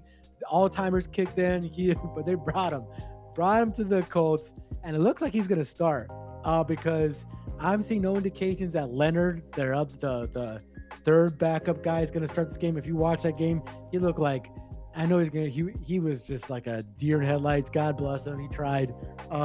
So folks, yeah, Phillip Rivers is back. I don't know how many years he's been out of a running back. I think 3 at least. I think 2020 was his last year. So Okay, so 4 years, 5 years. He's been in the retirement home. Okay, yeah, eating donuts. You know, maybe he still started the game. Maybe he still stayed in shape. I didn't look into it. But with quarterbacks like that, you know, they know how to get the ball quick out of the hands. It's just how quick can they get it? It's like, you know, compared to other quarterbacks. Is he gonna run the ball? Probably not.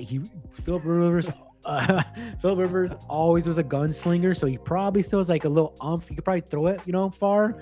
So maybe you say, if we're not throwing to Taylor, Alec Pierce, go for a 50-yard or just give and go and throw it out there. But bad news bears are going against goddamn Seahawks and another team like the freaking Texans. They're not as like dominant as Texans sometimes, but the Seahawks defense, like the Houston Texans, they fly everywhere and they can put a hurt on you really bad. And I mean, what a bad game to come back on. You would love this if they came against somebody else, because after this, by the way, the Seahawks have murderous row for teams. They have a lot of hard teams to play against. So the Seahawks is just the first of their troubles after this game, dude. So it comes down to this. We know how the Seahawks defense is. It's good to see the Seahawks using Rashid Shaheed. He got himself a very good long play. I think it was a touchdown. Yeah, he got himself a touchdown. He's getting more into the system. Hopefully they'll use him more, because that's the potential he has to burn the hell out of people. Defense is killer. We don't know. This is a perfect game for Sam Darnold too, because Sam Darnold doesn't have to really maybe worry about it. Getting being a close game and getting pressured on him.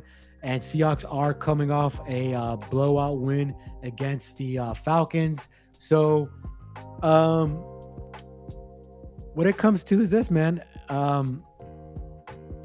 Can Jonathan Taylor do enough to...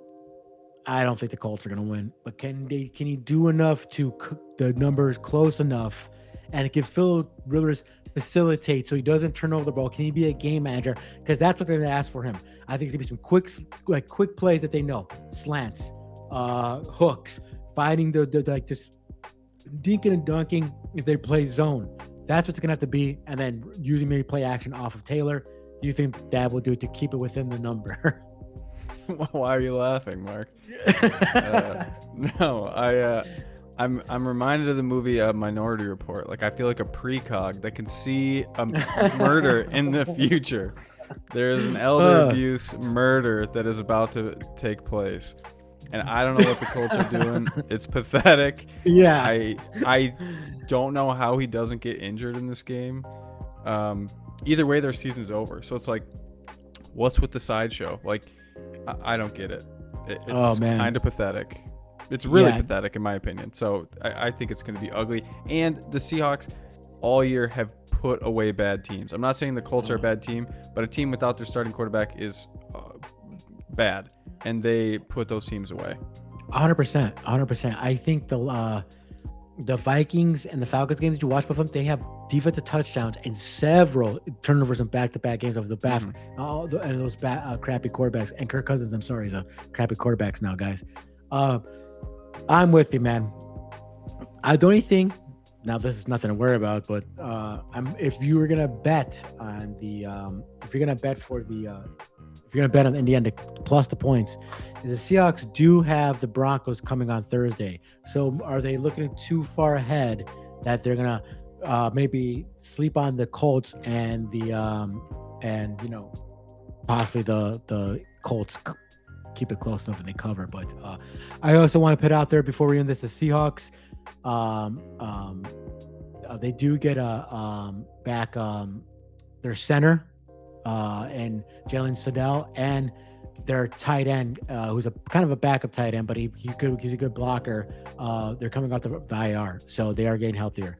So keep that in mind. But they're gonna crush the Colts, and they're gonna send. It's like the longest yard to me when the old man comes in for the player for Adam Sandler. He's like, I'm coming in, folks, and he does that one play and he gets wacky and he like rolls back and he's like hurting him bad, and that one hit is gonna make Philbers be like, oh my god, what did I do? Why did I come back to this game? Because folks, if they sign him and he survives this and doesn't get shipped off back to the old folks home, he's probably gonna play all season. So these are gonna hurt, and I'm gonna put that Instagram right here when I edit the video I sent to you with Adam Sandler on the Big Daddy. I'm gonna put in the video. It was good fun for you guys. So give us the Seahawks to cover against the old man Colts. Now, another possibly, this is arguably the game of the week. We have the Cheeseheads versus the Denver Broncos. Packers favored by 2.5 in Denver. Over under 42.5. Now, I understand why the Packers are favorite, not just because they beat the Bears, because I think like everybody else, come on, look at. I've said this before. I know they're 10-2 when I said this game. I know they're 11-2, but they should have blew out the Raiders. Raiders, they still lost by a touchdown, but they covered. Now covering, where I'm getting to, what I'm trying to get to right now, covering spreads has nothing to do with it. But when you're playing against the Raiders, they lose their starting quarterback in Geno Smith, arguably the worst offensive line in the league. They still put up 17 points against you. I don't understand this. This is a game where you win 30-10, 30-6, 30-7. No, you don't. So that's why Bo Nix, he's pitting games. His numbers look great. I don't think so. So that's why I think the Packers are favored. The Packers beat the Bears, good win, and now they've covered I believe 3 games in a row against the Bears, the Lions, and the Vikings. So 3 of these teams are going to make the playoffs. Lions now they have a good chance. I know they're still kind of outside looking in, but they still have a good record, still a dynamite offense, and they covered against all 3 teams. Packers looking good. They're firing on all cylinders. I know it was a close win against the Bears, but Bears were rolling too. They're on a winning streak. They had all these comebacks. I also want to point out before I let Adam talk about the Packers, Reed came back. His snap count was still kind of low, but that's because he's coming off an injury. But the big thing for me, which I like because I made the playoffs on our fantasy thing, is Watson looking great. And since he's come back, 25 receptions for 452 yards and 5 touchdowns. If you stretch that out for a full season, that comes out to be 1,100 yards receiving and 12 touchdowns and almost like 80-something receptions. So the guy's killer. He's catchable, looking like when he's healthy, it looks like he is, how he's looking like. So yeah, I still think you have to worry about the rushing defense of the Packers since they lost the guy for the year, White, whatever his name is. Bears were be able to each running back average 4 yards a carry, with Swift almost averaging 5 yards a carry. That's something to watch for. But J.K. Dobbins is out, and Harvey, to me, is not a good rusher. So that kind of nulls each other right there, to me. So with that, man, what did you like to see from what did you see that you liked in the Bears game, and what do you think they can do against the Broncos before we get into the Broncos? Yeah, I mean, you hit on it, and it is definitely the offense. Christian Watson has played better in every game since he's been back. Each game has been better than the last. Yeah. And Jaden Reed looked good as well. And having both of them just opens up the field for each other. I love what I saw from the offense. I think the rushing game isn't as good as I want it to be. What's his name? Josh Jacobs had a couple, game-winning runs, basically. And they're showing grit. Love, besides that one missed throw that he had in the first drive, played absolutely awesome. Defense is playing well. They did give up too much rushing yards. I think the Bears just like that smash mouth football that we're not maybe the best at, but besides that, I really love how our safeties are playing. They're coming down, stopping the run. Our linebackers are super fast. We're getting good pressure on the quarterback. I mean, it's not a perfect team, but we're firing on all cylinders. Yeah. Yeah, you are. Before I get into what my matchups are for this, what I think will be the game, Broncos, like I said, they're coming off, I believe, a bye. Are they coming off a bye? I want to double check The Raiders that. game, right? Yeah, they win, but they didn't cover against the Raiders. Now, nothing to sneeze at. They're let's see here, 1, 2, 3, 4, 5, 6, 7, 8, 9, 10 on a 10-game winning streak. The week before, though, not to cut you off, they beat the Commanders by 1. Yeah, by 1 point. That's right. They beat the Commanders by 1 point. They didn't cover against the Raiders. They didn't cover against the Commanders. I don't know if they didn't cover against the Chiefs, but they're in these close games against everybody, and that's my concern with this game, that they don't put teams away. They let them hang around. They beat the Raiders by 3 points, the Texans by 3 points. Now the Texans win's a good win. Chiefs is a good win. Well, not really with how big the Chiefs are, but the Texans is a good win. Eagles are a good win. So they do have some nice looking wins there. They needed to come back to beat the Eagles, but we all know it's their defense. Their defense. They could get after the quarterback to lead the whole league in sacks. I think the biggest matchup. It all depends on what offense is going to show up against this Packers defense. Is Bo Nix going to throw the ball accurately? They do miss Dobbins. I don't care what anybody says. But are they going to mix and match around that? I think it comes down more. Can Watson do anything against Patrick Surtain? And which I think he might cover Watson because Watson's his number one person. And that's my concern. Do you think, and is this your concern that, Jenkins is still out, Tom is limited at practice? Do you think this team could get after? And I mean, I think that's what it just comes down to. Can the Packers offense put enough against this Denver's defense? Because even though we just talked about Watson's great numbers he's having, can he do that against probably the toughest defense you guys have played all year?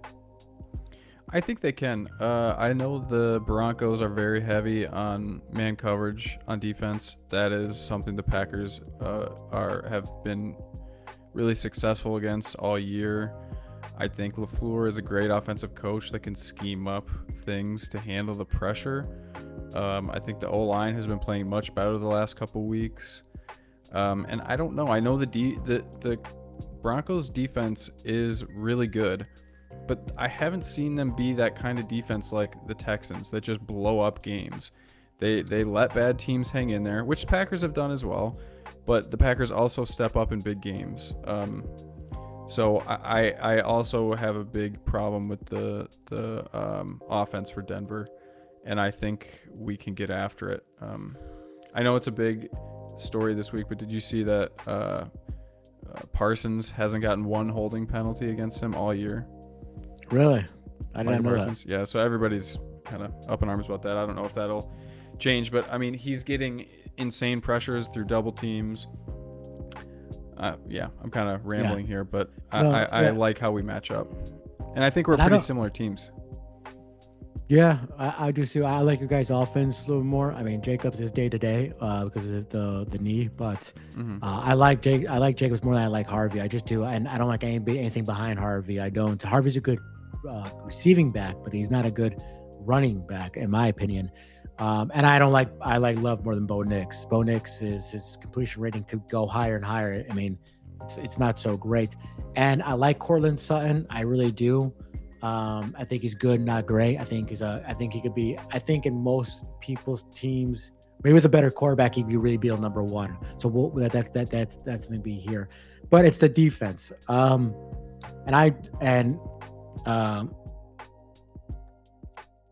me, and I guess I'll go on this one.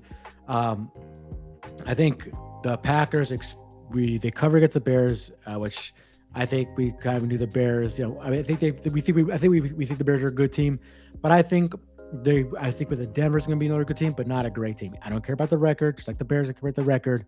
I think the Denver's going to put up. They're going to go against a team that's a consistent offense. They get consistent quarterback play from their quarterback in Jordan Love, and I think they'll do enough to cover this number by a simple field goal. And as I said, Denver lets teams stay around, and they've been doing it all season long. Okay, and the Packers, who have a legit defense, a legit offense, both sides of the ball. I think that's gonna be bad news if they let them keep around. And I think the Packers could win. Hell, if they win by a field goal, they cover. So I'm taking the Packers to cover the 2.5 points. Yeah, I'm with you. I think it's an easy one. I shouldn't say an easy one. It should be a good game, but I love the Packers offense. And I think 2.5 points just isn't enough. So yeah, the only way Denver does this is if Bo Nix, one of the best games of his career, I think, to do this, and the wide receivers tear him up, but I don't see that happening. Now let's go to a quick one here. I think it's going to be a quick one. We have the Tennessee Titans versus the 49ers. Titans, hey, coming off a win, baby. A win's a win. They put up 30 points. I don't think anybody saw that coming because the over-under in that game was 33 points in that game for the Titans and Browns, and they damn near covered it themselves, putting 30 points. So something to see, something to build off, okay? Now, Tony Pollard had a great game. Can he do that against San Francisco? Possibly. San Francisco is still beat up on defense, folks. Don't forget, there's a lot of injuries on them. So a lot of guys have been on permanently on the IR and all that jazz. So don't do that. But hey, something to look forward to, right?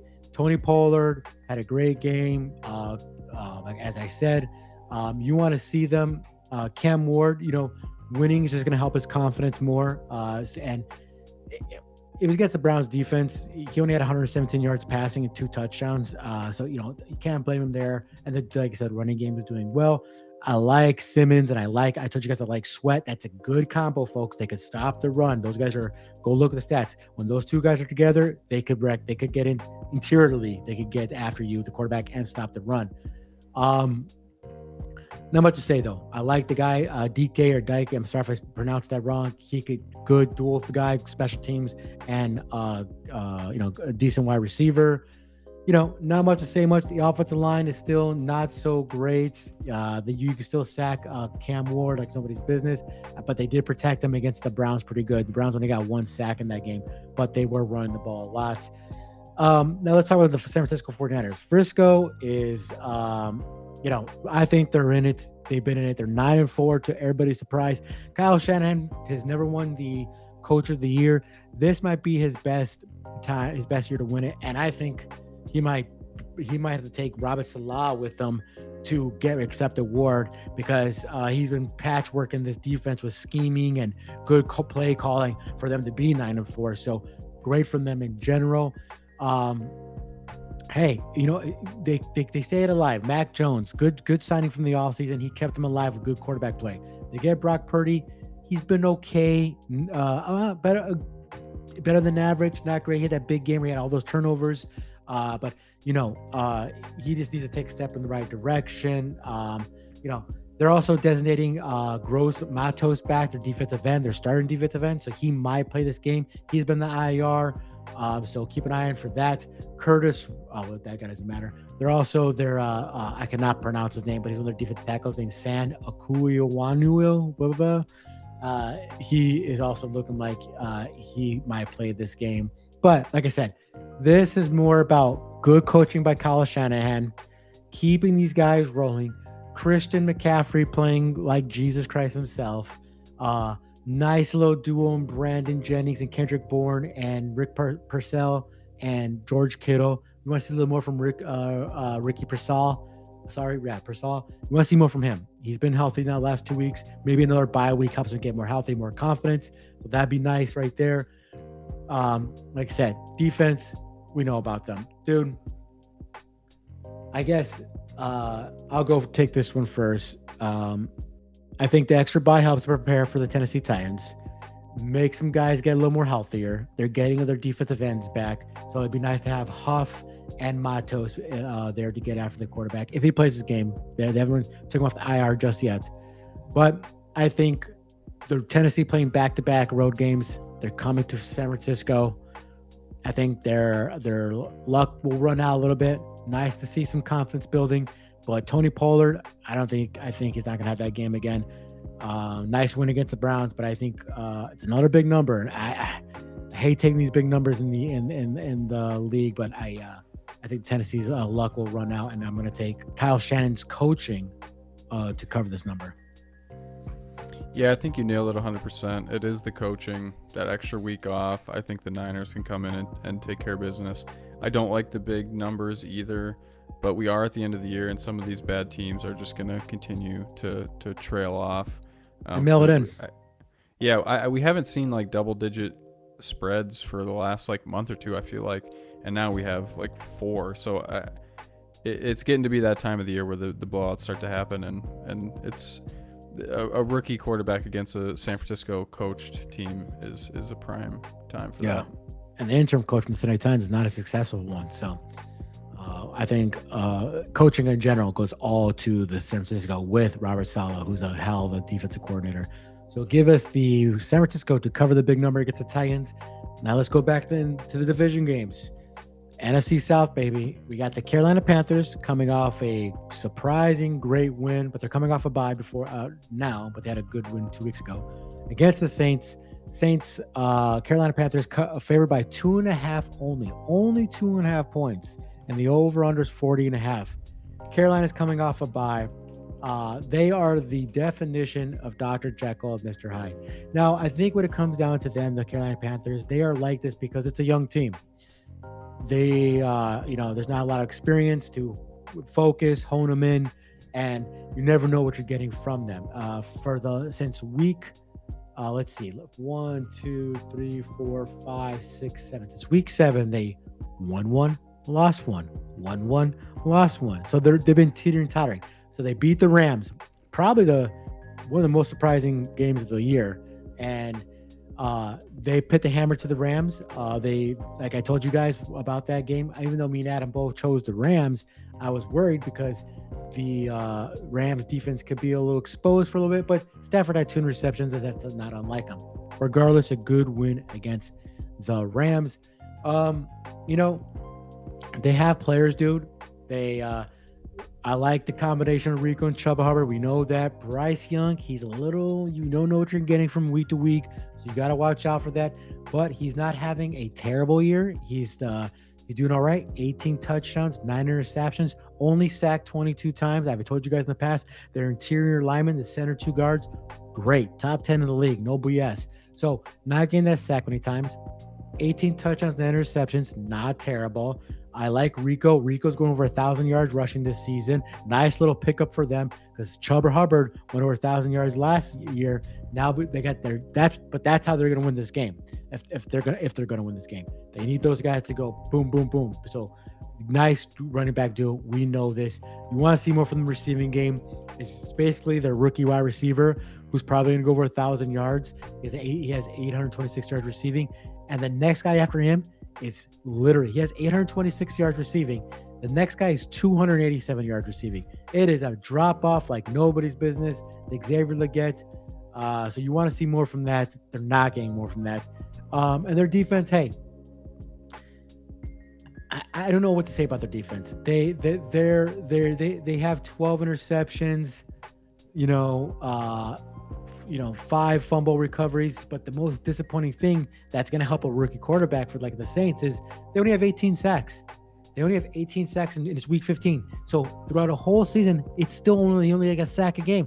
That's the worst mark in the NFL. It's terrible. So they're not going to have the quarterback whatsoever. But that worries me when you have a quarterback that's riding out of a high that just beat the Tampa Bay Buccaneers. So that's what you have to worry about with the about this right now. He also could run the ball, the Saints quarterback. So you have to keep. So you gotta hopefully they could do something of the sort. So with that, Adam, what's your take on the Panthers? Are you a Bryce Young believer? This is his best year yet, actually, as a full season. But you never know what you're getting from them. You don't. I mean, there was one game where he threw for over 400 yards. There's been games where he's thrown for like 120 yards. I don't know. I think the Panthers want to play tough defense and pound the rock. That's their game. So if the Saints can't stop the run, the Panthers are going to have a decent day. But like I said, the Saints quarterback has been playing well, so maybe they can go, shot for shot with them. But the Panthers are tough. They are tied for first in the division, though. So this is a legit game for them. Not saying the Saints are taking games off because they seem to be playing hard, but I don't know. It's a tough one. I also want to point out they are going to get J.C. Horn back for this game. He's full practice. He had a concussion, so that's good.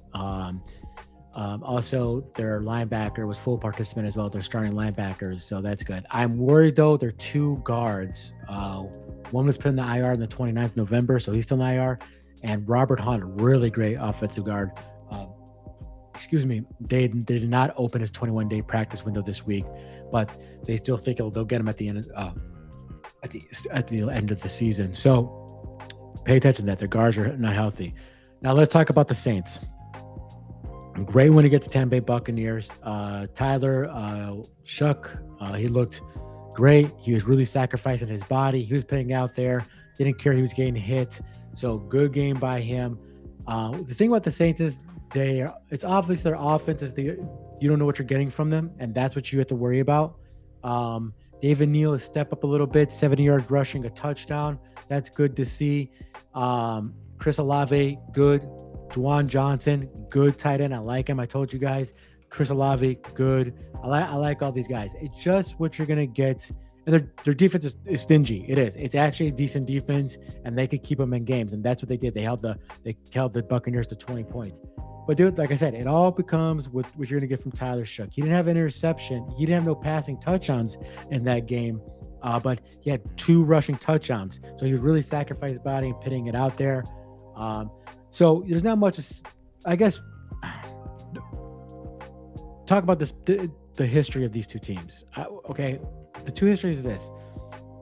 The last 2 games against when the Saints have played the Buccaneers in the last 2 games, the Carolina Panthers, sorry, they're 2-0. The point differential is plus 59, and they have 5 takeaways. So they've been playing great against the Panthers, and also the Carolina Panthers this season, and going back to a little bit last year, 0-11 as against the spread as favorites. They can't cover a game for the life of them when they're the favorites. And so that's going back. That's 11 games, man. 0-11, and they're favorites here by 2.5 points. New Orleans plays better at home. They had played against the thing. So I think that's why Vegas is saying, like, hey, watch out here. That this is something, nothing to sneeze about. So, Adam, I'll let you take this one, man. Carolina needs this win to stay with the Buccaneers. They're Dr. Jekyll, Mr. Hyde, and they're not so good covering spreads when they're the favorite. And do you think they do enough to win this game and cover against a Saints team that, maybe they got a little spunk on them now since upsetting the Buccaneers? Yeah, it's a tough one, but I'm gonna go with the Panthers. I think they're an overall better team, and I think they're gonna run the ball and control the game. Yeah, and good win. The defense is good for the Saints, but they still are too inconsistent for me. The quarterback too inconsistent. Now they might find something there with the running quarterback. You maybe use some RPO. Maybe they find something there with Shook. But I think the Panthers coming off a bye, focusing on let's just run the ball, let's wear down the the Saints, let's keep the rookie quarterback from off the field from using his legs or something like that. But I think if they pound the rock enough, they could win this. But the running is going to be the key. So give us the Carolina Panthers to cover the 2.5. Now let's go to the game with the highest number of the total points. We had the Lions versus the Rams, another potential game of the week, which I'm not surprised they didn't flex this into the Thursday night game, but I don't know why they didn't. But high flying game. We have the Rams favored by 6 points, and the over/under is 54 points. Lions coming off a needed win against the Cowboys. They dropped almost 50 points on them, embarrassed them but they needed that win in Detroit. Hey, man, we both thought St. Brown was going to be out that game when we were talking that game on Thursday, but he came back. So he looked decent. But Williams is having J-Mo's look as good back-to-back, no, 3 games in a row. So maybe, they implement him more. They didn't listen to us, but they listened to everybody else, a lot of other people. What the heck? Dan Campbell, he was like, oh, you know what? I could kick a field goal and I don't have to go for on 4th down. I didn't know you could get 3 points. You know what? I'll get 3 points. So they start kicking some field goals, not going on 4th and 9 and 4th and 6. So he kind of listened. But in that game, what did Gibbs have? Like 3 touchdowns, or he had over I don't know. The guy was killing it. Gibbs, as usual, arguably going to get the offensive player of the year this year. So he is dynamite. Montgomery actually had a good game. He had a big breakoff run. He had 60 yards, 1 touchdown. When it comes to the Lions, we all know it's the offense. We all know the offense is more consistent. It's good. It's great. They have Gibbs, who you can argue say that he's the best running back in the league, because Jonathan Taylor is kind of time to step back. Well, we don't talk about that, but he's arguably say he's the best running back in the league, and arguably the best dual as receiving and a running back in the league. Sorry. But it's their defense, folks. It's the defense. The defense is not so good. I don't care if Hutchinson's not getting after the quarterback. Really nothing there, okay? Also, I don't know, but if is Branch playing this game? Oh no, Branch is out for the year, right? Oh yeah, he's out for the year. He's out. He tore his Achilles. He's done. Oh, so that is a tough loss. Brian Branch is a guy you have to where's he at in the field, because he'll smack you in the mouth and he'll play good coverage. So that is a bad loss from them. So that's not a good look. Also, their other safety, Thomas Harper, he limited practice. He had a concussion. They do possibly get one of their guards back from the IR. He was limited in practice, but they're starting off with the tackle didn't practice on Wednesday, so keep an eye out for that. And Joseph did not practice on Thursday with his knee. So if they're out both their safeties, that's not good. And that's what I've been talking about. Their secondary's been beat up. They already have Terrion Arnold. He's out for the year. Okay, so he's not playing this game. So their secondary's beat up, man. But we know their offense is a score a ton. So that's what it is. Can the defense step up and do something about it? Can the secondary do something? And are they going to lose morale a little bit with Branch? Now, I know the Cowboys still put 30 points on them, okay? So that's why the number's so high. So keep an eye out for that. We both talk about we're not the biggest believers in Detroit, but how do you feel about them?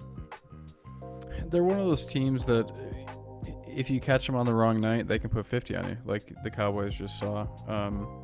I think, Gibbs is insane, but there is just something missing, and I don't know if it's the defense. They're just not as complete of a team as they were last year, or as explosive on offense. I think because their O-line isn't as good, and they lost Ben Johnson. So I know we've talked about this a lot of times, but there's still just something missing, and I'm don't know that they can handle the Rams this week.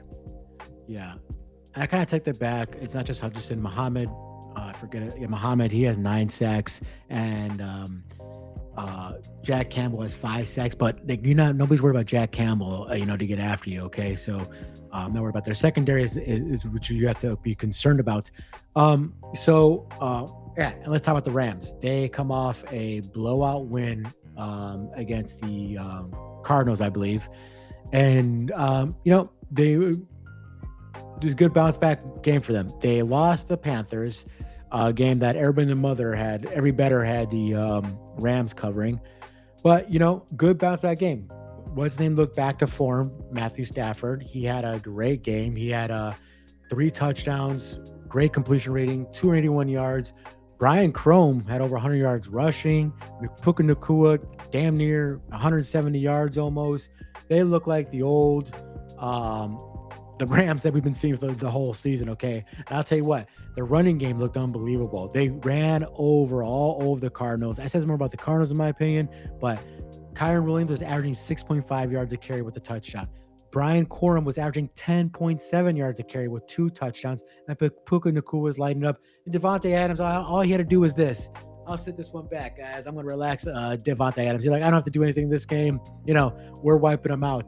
So we know how it is, man. Matthew Stafford fighting for the MVP of the year. Dynamite offense.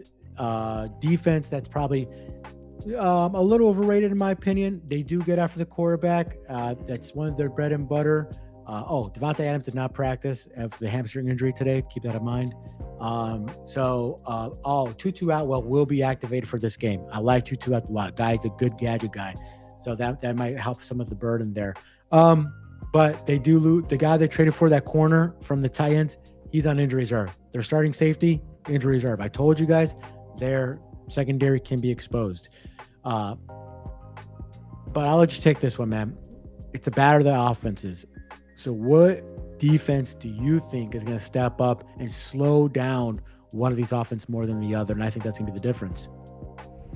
Yeah, I mean, the Rams have a better defense, but I do think on their best days, the Lions have a more explosive offense. The Rams is a better offense and more consistent, but the Lions just still have that kind of X factor for me that anything can happen. But in this one, I do think the Rams pull ahead. It is kind of a big spread for me, but it is a high point total. So hoping that means the Rams pull ahead enough and kind of hold that lead. I'm not super confident in it, but I am going to go Rams. Yeah, I hear you. And what concerns me a little bit is Jared Verse has slowed down a bit. Brian Young is silent a bit. They're not getting after the quarterback a lot. At one point, I thought Verse was going to get he still might get over 10 sacks, but he slowed down, Brian Verse. So, and that's the key. If you just rattle Goff, then he's like Sam Darnold. They start getting fidgety. They're like, they don't know what to do a little bit. They'll get sacked and they think ghosts around them. Okay, I do worry about Gibbs, but I think the Rams do enough, and I think they have enough, little more defense to keep it away from them. And I think they could probably win this game, 28-34, something like that. So give me the Rams with Adam to cover against the Lions, which I think is going to be a cool, exciting game. I think it's going to be exciting to sit out, see me fly. I think it's probably going to go over the number easy. Now let's go to our Sunday night game, a game that I can't believe that is the Sunday night game. We have the Minnesota Vikings against the Dallas Cowboys, with the Cowboys being favored by 5.5 and the over under 48.5 points. Adam, Vikings come off a win. JJ McCarthy, probably his best game yet. He threw for 163 yards, 3 touchdowns, passing 16 for 23, very competent. But that game was more about in my opinion, the Vikings defense really sticking it to the injured Daniels, who had no business being on that field. What did he do? He fell on the shoulder, and he better keep the guy off the field. Let him play next year. You're going to ruin your starting quarterback. They put Marcus Mariota in. Mariota didn't do much either. He was 2 for 4 with a pick, and Jaden Daniels was 9 for 20 with a pick. So it was more the defense sticking it to them, and Aaron Jones and Mason averaging 4 yards and 5 yards a carry. I think that's what they did it. I'm not really impressed by JJ McCarthy. He had an efficient game, still sacked 4 times by a Washington defense that's not so good. But we know what we know what the Vikings are, people. We have to spend much time to them. Their secondary, really great. They're top 5 in passing yards allowed. So they really have sticky corners, and they get after you. And they do have a good, they could get after the quarterback. It's all about the defense when it comes to the Minnesota Vikings. Now, do the Vikings have weapons? We see this every week. Jay Jets, Addison. Okay, better than average running back room in the combination of Mason and Jones Sr. But can JJ McCarthy step up and do anything about it? That's the key. Can he give the ball to his weapons accurately? Can he put up enough points to win or cover games? That's what it comes down to. I think you're in agreement with that. Yeah. But I have liked what I've seen from their defense. It is really solid, especially now that it's fully healthy. So they're not like game wreckers, and the Cowboys have a great offense, but they have a formidable defense. Yeah, they totally do. Like they when you they have sticky guys who can get after it's hard to throw on them. They have guys to get after the quarterback, so they have a good defense. That's more consistent than the offense. And that's what the one thing they can hang their hats on. And let's talk about the Dallas Cowboys. Dallas Cowboys got the doors blown off them, as we said before, by the who was it by? Yeah, it was by the Lions. Lions blew the doors off them. Still put up 30 points, but the Lions dropped 30 points on them. Again, we know about the Dallas Cowboys. Now, CeeDee Lamb did have a concussion. He practiced in full on Thursday, so he will play this game. CeeDee Lamb. Ferguson did not practice with a calf injury, so keep an eye out for that for them. Maybe they put him in, maybe they don't. Also, they're starting off with the tackle, did not practice with an ankle injury as of Wednesday, the Dallas Cowboys. So keep an eye on that. But what it comes down to is the defense. Will the defense step up? Now, listen, they did step up a little bit with Quinnen Williams, as we said before. It looked nice there for a couple of times against the Eagles, who they won, against the Chiefs when they won. I mean, they let the Chiefs still score 28 points on them, but they look better with Quinnen Williams since that trade. That's what I'm trying to get to when they got in that little 3-game winning streak. But you can still pass on them like nobody's business, like the Chiefs did, like the Lions did, and a little bit of the Eagles. Adam Diggs is questionable for this game. He's still on injury reserve. Their other starting corner. Adam, I guess it comes down to this, man. And I'll go first on this one. Can the Dallas Cowboys offense, which is the most consistent, go against the most consistent of the Vikings, which is their defense? And I'm going to say yes. I think I give me the better quarterbacks. Give me Dak to make less mistakes than, even though Dak, he's not turnover prone. He's not. He has a great ratio. He's not going to just, hey, let fly, baby. No, good plays. Give me CeeDee Lamb in the middle to wreak havoc. And give me Pickens over the top, and give me Javonte Williams to do something as well. I trust that more than JJ. I don't care if they had a decent, average game. I don't care. I give me the better quarterback and give me the Cowboys to cover to 5.5. Yeah, this one's pretty easy for me. The Cowboys have scored at least 30 points in almost every single game this season. No. The Vikings with JJ McCarthy are not going to put up 30 points. I can guarantee that. He had one decent game with a dominant defensive performance for the Vikings. It's just not the same thing. So in a real game, real shootout, there's no shot I'm taking JJ McCarthy over the Cowboys. And you know what? Cowboys still have hope to make the playoffs. That's still there. And there's, if anything, they're 4-1-1 at home. So they play really great in Dallas. Their numbers are night and day when they play in Dallas and they would play anywhere else. So give me the Cowboys and Adam to cover the 5.5 points. And our last pathetic Monday Night Football game, in my opinion, we have the Dolphins going to Pittsburgh, with Pittsburgh being favored by 3 points, and the over-under is 41.5. Adam, we don't have to say too much about this game. In my opinion, Miami, hey, looking good on a 4-game winning streak. They beat a lot of crappy teams. I'll give them, they beat the Bills. So they've won, let me see, 5 of the last 6 games. They beat some, they won the games they should have won. They cover and won against the Jets. So good for them. We know about them. The concern for me is A-Chain going to play this game?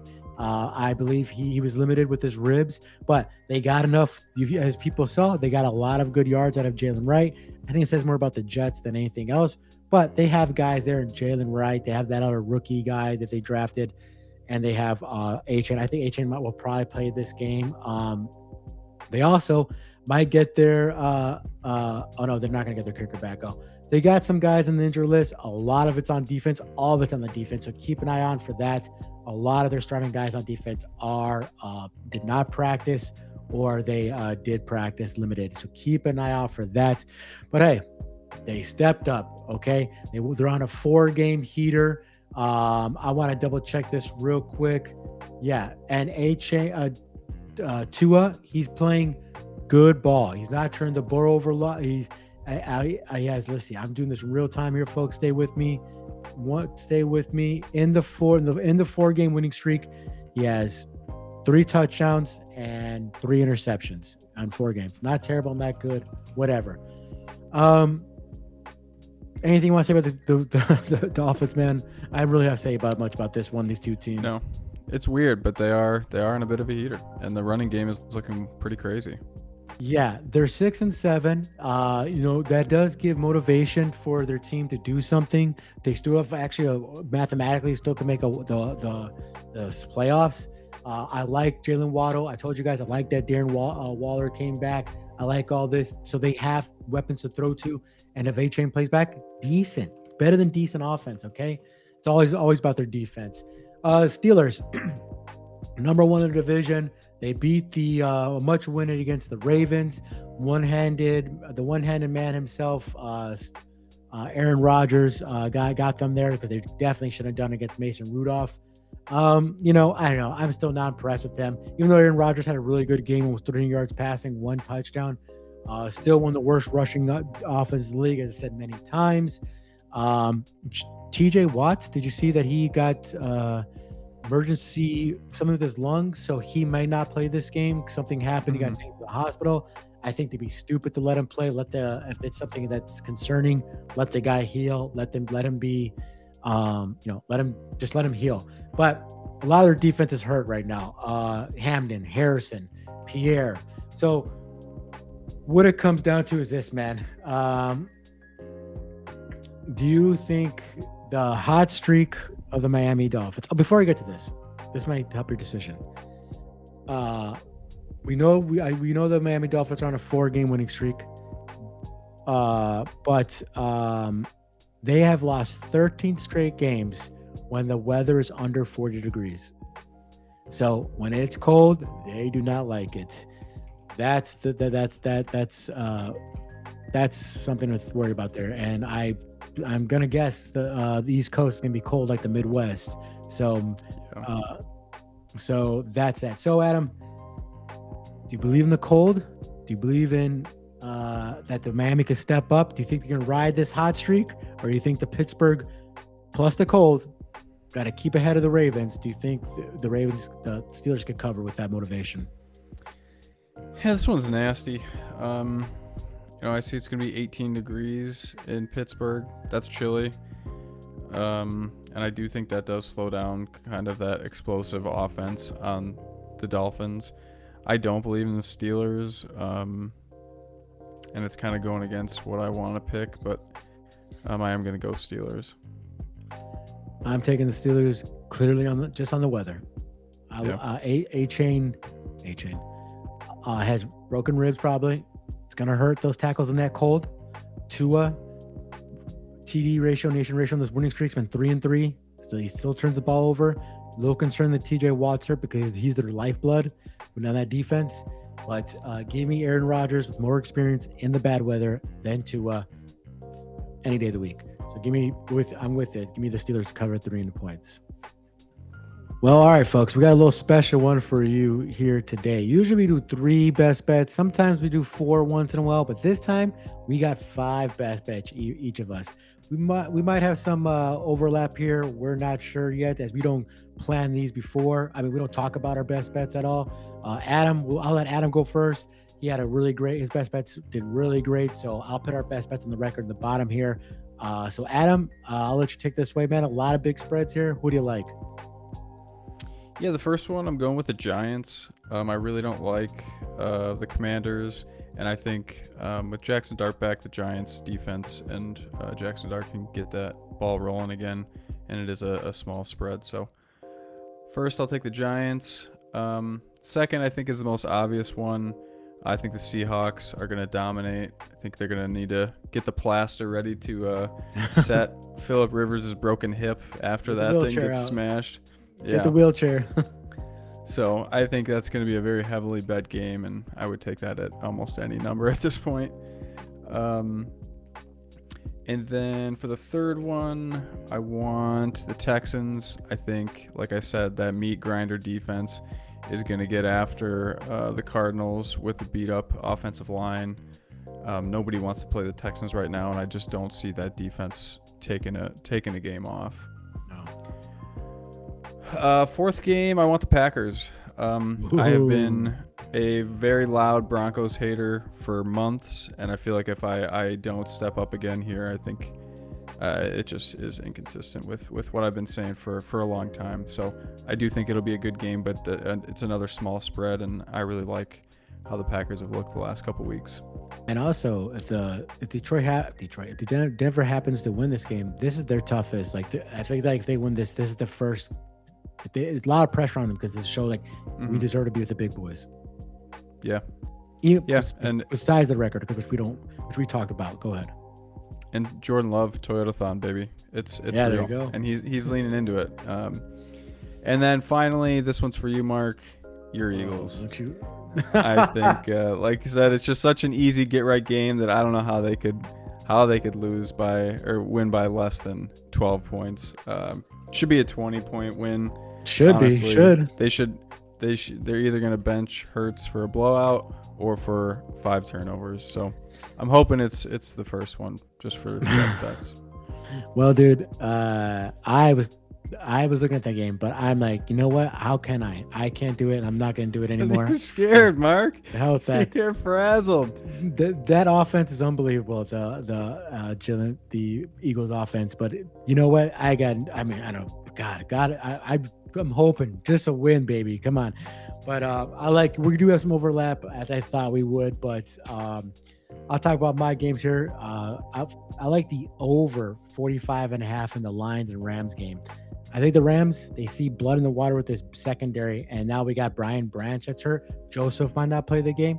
That's just bad news to a offense like the Rams. And Devontae Adams, even if he doesn't play, I like Puka Nacua to go over 100 yards in receiving this game as well. So give me the over. And I think the Lions are going to play catch up, and they're going to have to score points. So I think they're just going to have to keep up with the Rams. So give me the over 54.5 in that game. I also like the San Francisco 49ers to cover the 12.5 against the Tennessee Titans. The coaching is just outmatched whatsoever. I think Robert Saleh will outmatch anything that Tennessee could throw at him with his defense. And I think Kyle Shanahan will put Brock Purdy in the right position to put points, and Christian McCaffrey will probably go off on this team. So I think they cover the 12.5 in San Francisco. And my third game with you in Seattle. I don't think old man Rivers, Burt Reynolds, whatever you want to call him, is going to come out there and do anything. Look at this guy. Is he an experienced quarterback? Sure. Is he Hall of Famer? That's debatable. Probably not, in my opinion. But does he have the experience to just throw him in there? Probably better than Leonard, the other backup quarterback. Sure, but no way against this defense. Who's going to smash mouth him? He's going to remind the Seahawks defense is going to remind him with that first sack, like, why did I come back to the NFL? Why am I here getting hit in the face with a team that's barely trying to limp into the playoffs? So no, give me that one with you, Adam, with the Seahawks to cover. And I like the under in the Washington and Giants game. Listen, what do the Giants got to play for? What do the Washington Commanders got to play for? I think most importantly, the Commanders coming in, playing in this very cold game against the Giants. I think there's going to be a lot of running, but more in particular, the Giants have the defenders to get after, and more in particular, Brian Burns to get after this Washington offense. That's going to be without Zach Ertz, which can be kind of a downer for them. I think whoever gets to 20 points first probably wins this game. So give me the under in that game. And the final game, I'm with you, man. Houston Texans. They smell blood in the water. They know the Colts are probably going to fall behind them. They know they have a great shot at winning their division and getting the playoffs in general. Cardinals, their left tackle is out. Another offensive lineman is out. Their wide receiver, Marvin Harrison Jr., probably not going to play this game. Brissett, not really good at getting out of the pocket. I think it's going to be sack sandwich city against them. So give me the Texans to cover the 9.5 with Adam. So week 15 is at the books, dude. It's almost here. You have a bye in fantasy football in our so you could take a chill pill. I got hope to be our mutual friend who's a Bears fan in this game. But dude, a lot of good games. I think The Broncos have something to prove against the Packers. Packers need to stay ahead of the Bears because the Bears got kind of a layup, not an easy layup, but against the Browns. Eagles, they need to prove to that they are the Super Bowl champions, that are off. If you could just make the offense average, not terrible, just average, we would be good because our defense is freaking amazing. Okay, so a lot of still with 15, there's still a lot of things to be ironed out in the NFL. There's divisions to be won. There's a lot of wild card playoffs still open, so it's still going to the wire, people. Wait till the week 17 when it's like you don't know what's going to happen, or week 18, where the hell it is this goes up to. Anything you want to say, man, before we close this one out? Go Pack, go. I hear you, man. Yeah, I'm hoping the Eagles just win for me, baby. Just win, Eagles. That's all I want. Fix the damn offense, please. All right, that's all I'm begging for. So, guys, if you're an Eagles fan, a Packers fan, why am I pointing at myself like I'm a Packer fan? If you're a Packer fan and I'm an Eagles fan, like, subscribe. It goes a long way. Week 15's in the books. Best buys are in the best book buys. Best bets are in the books. I'm rambling my words. We love doing this. It goes a long way for a small channel if you'd like to subscribe. So we will see you in week 16 and always see you in the next one. Alrighty. Thank the good Lord.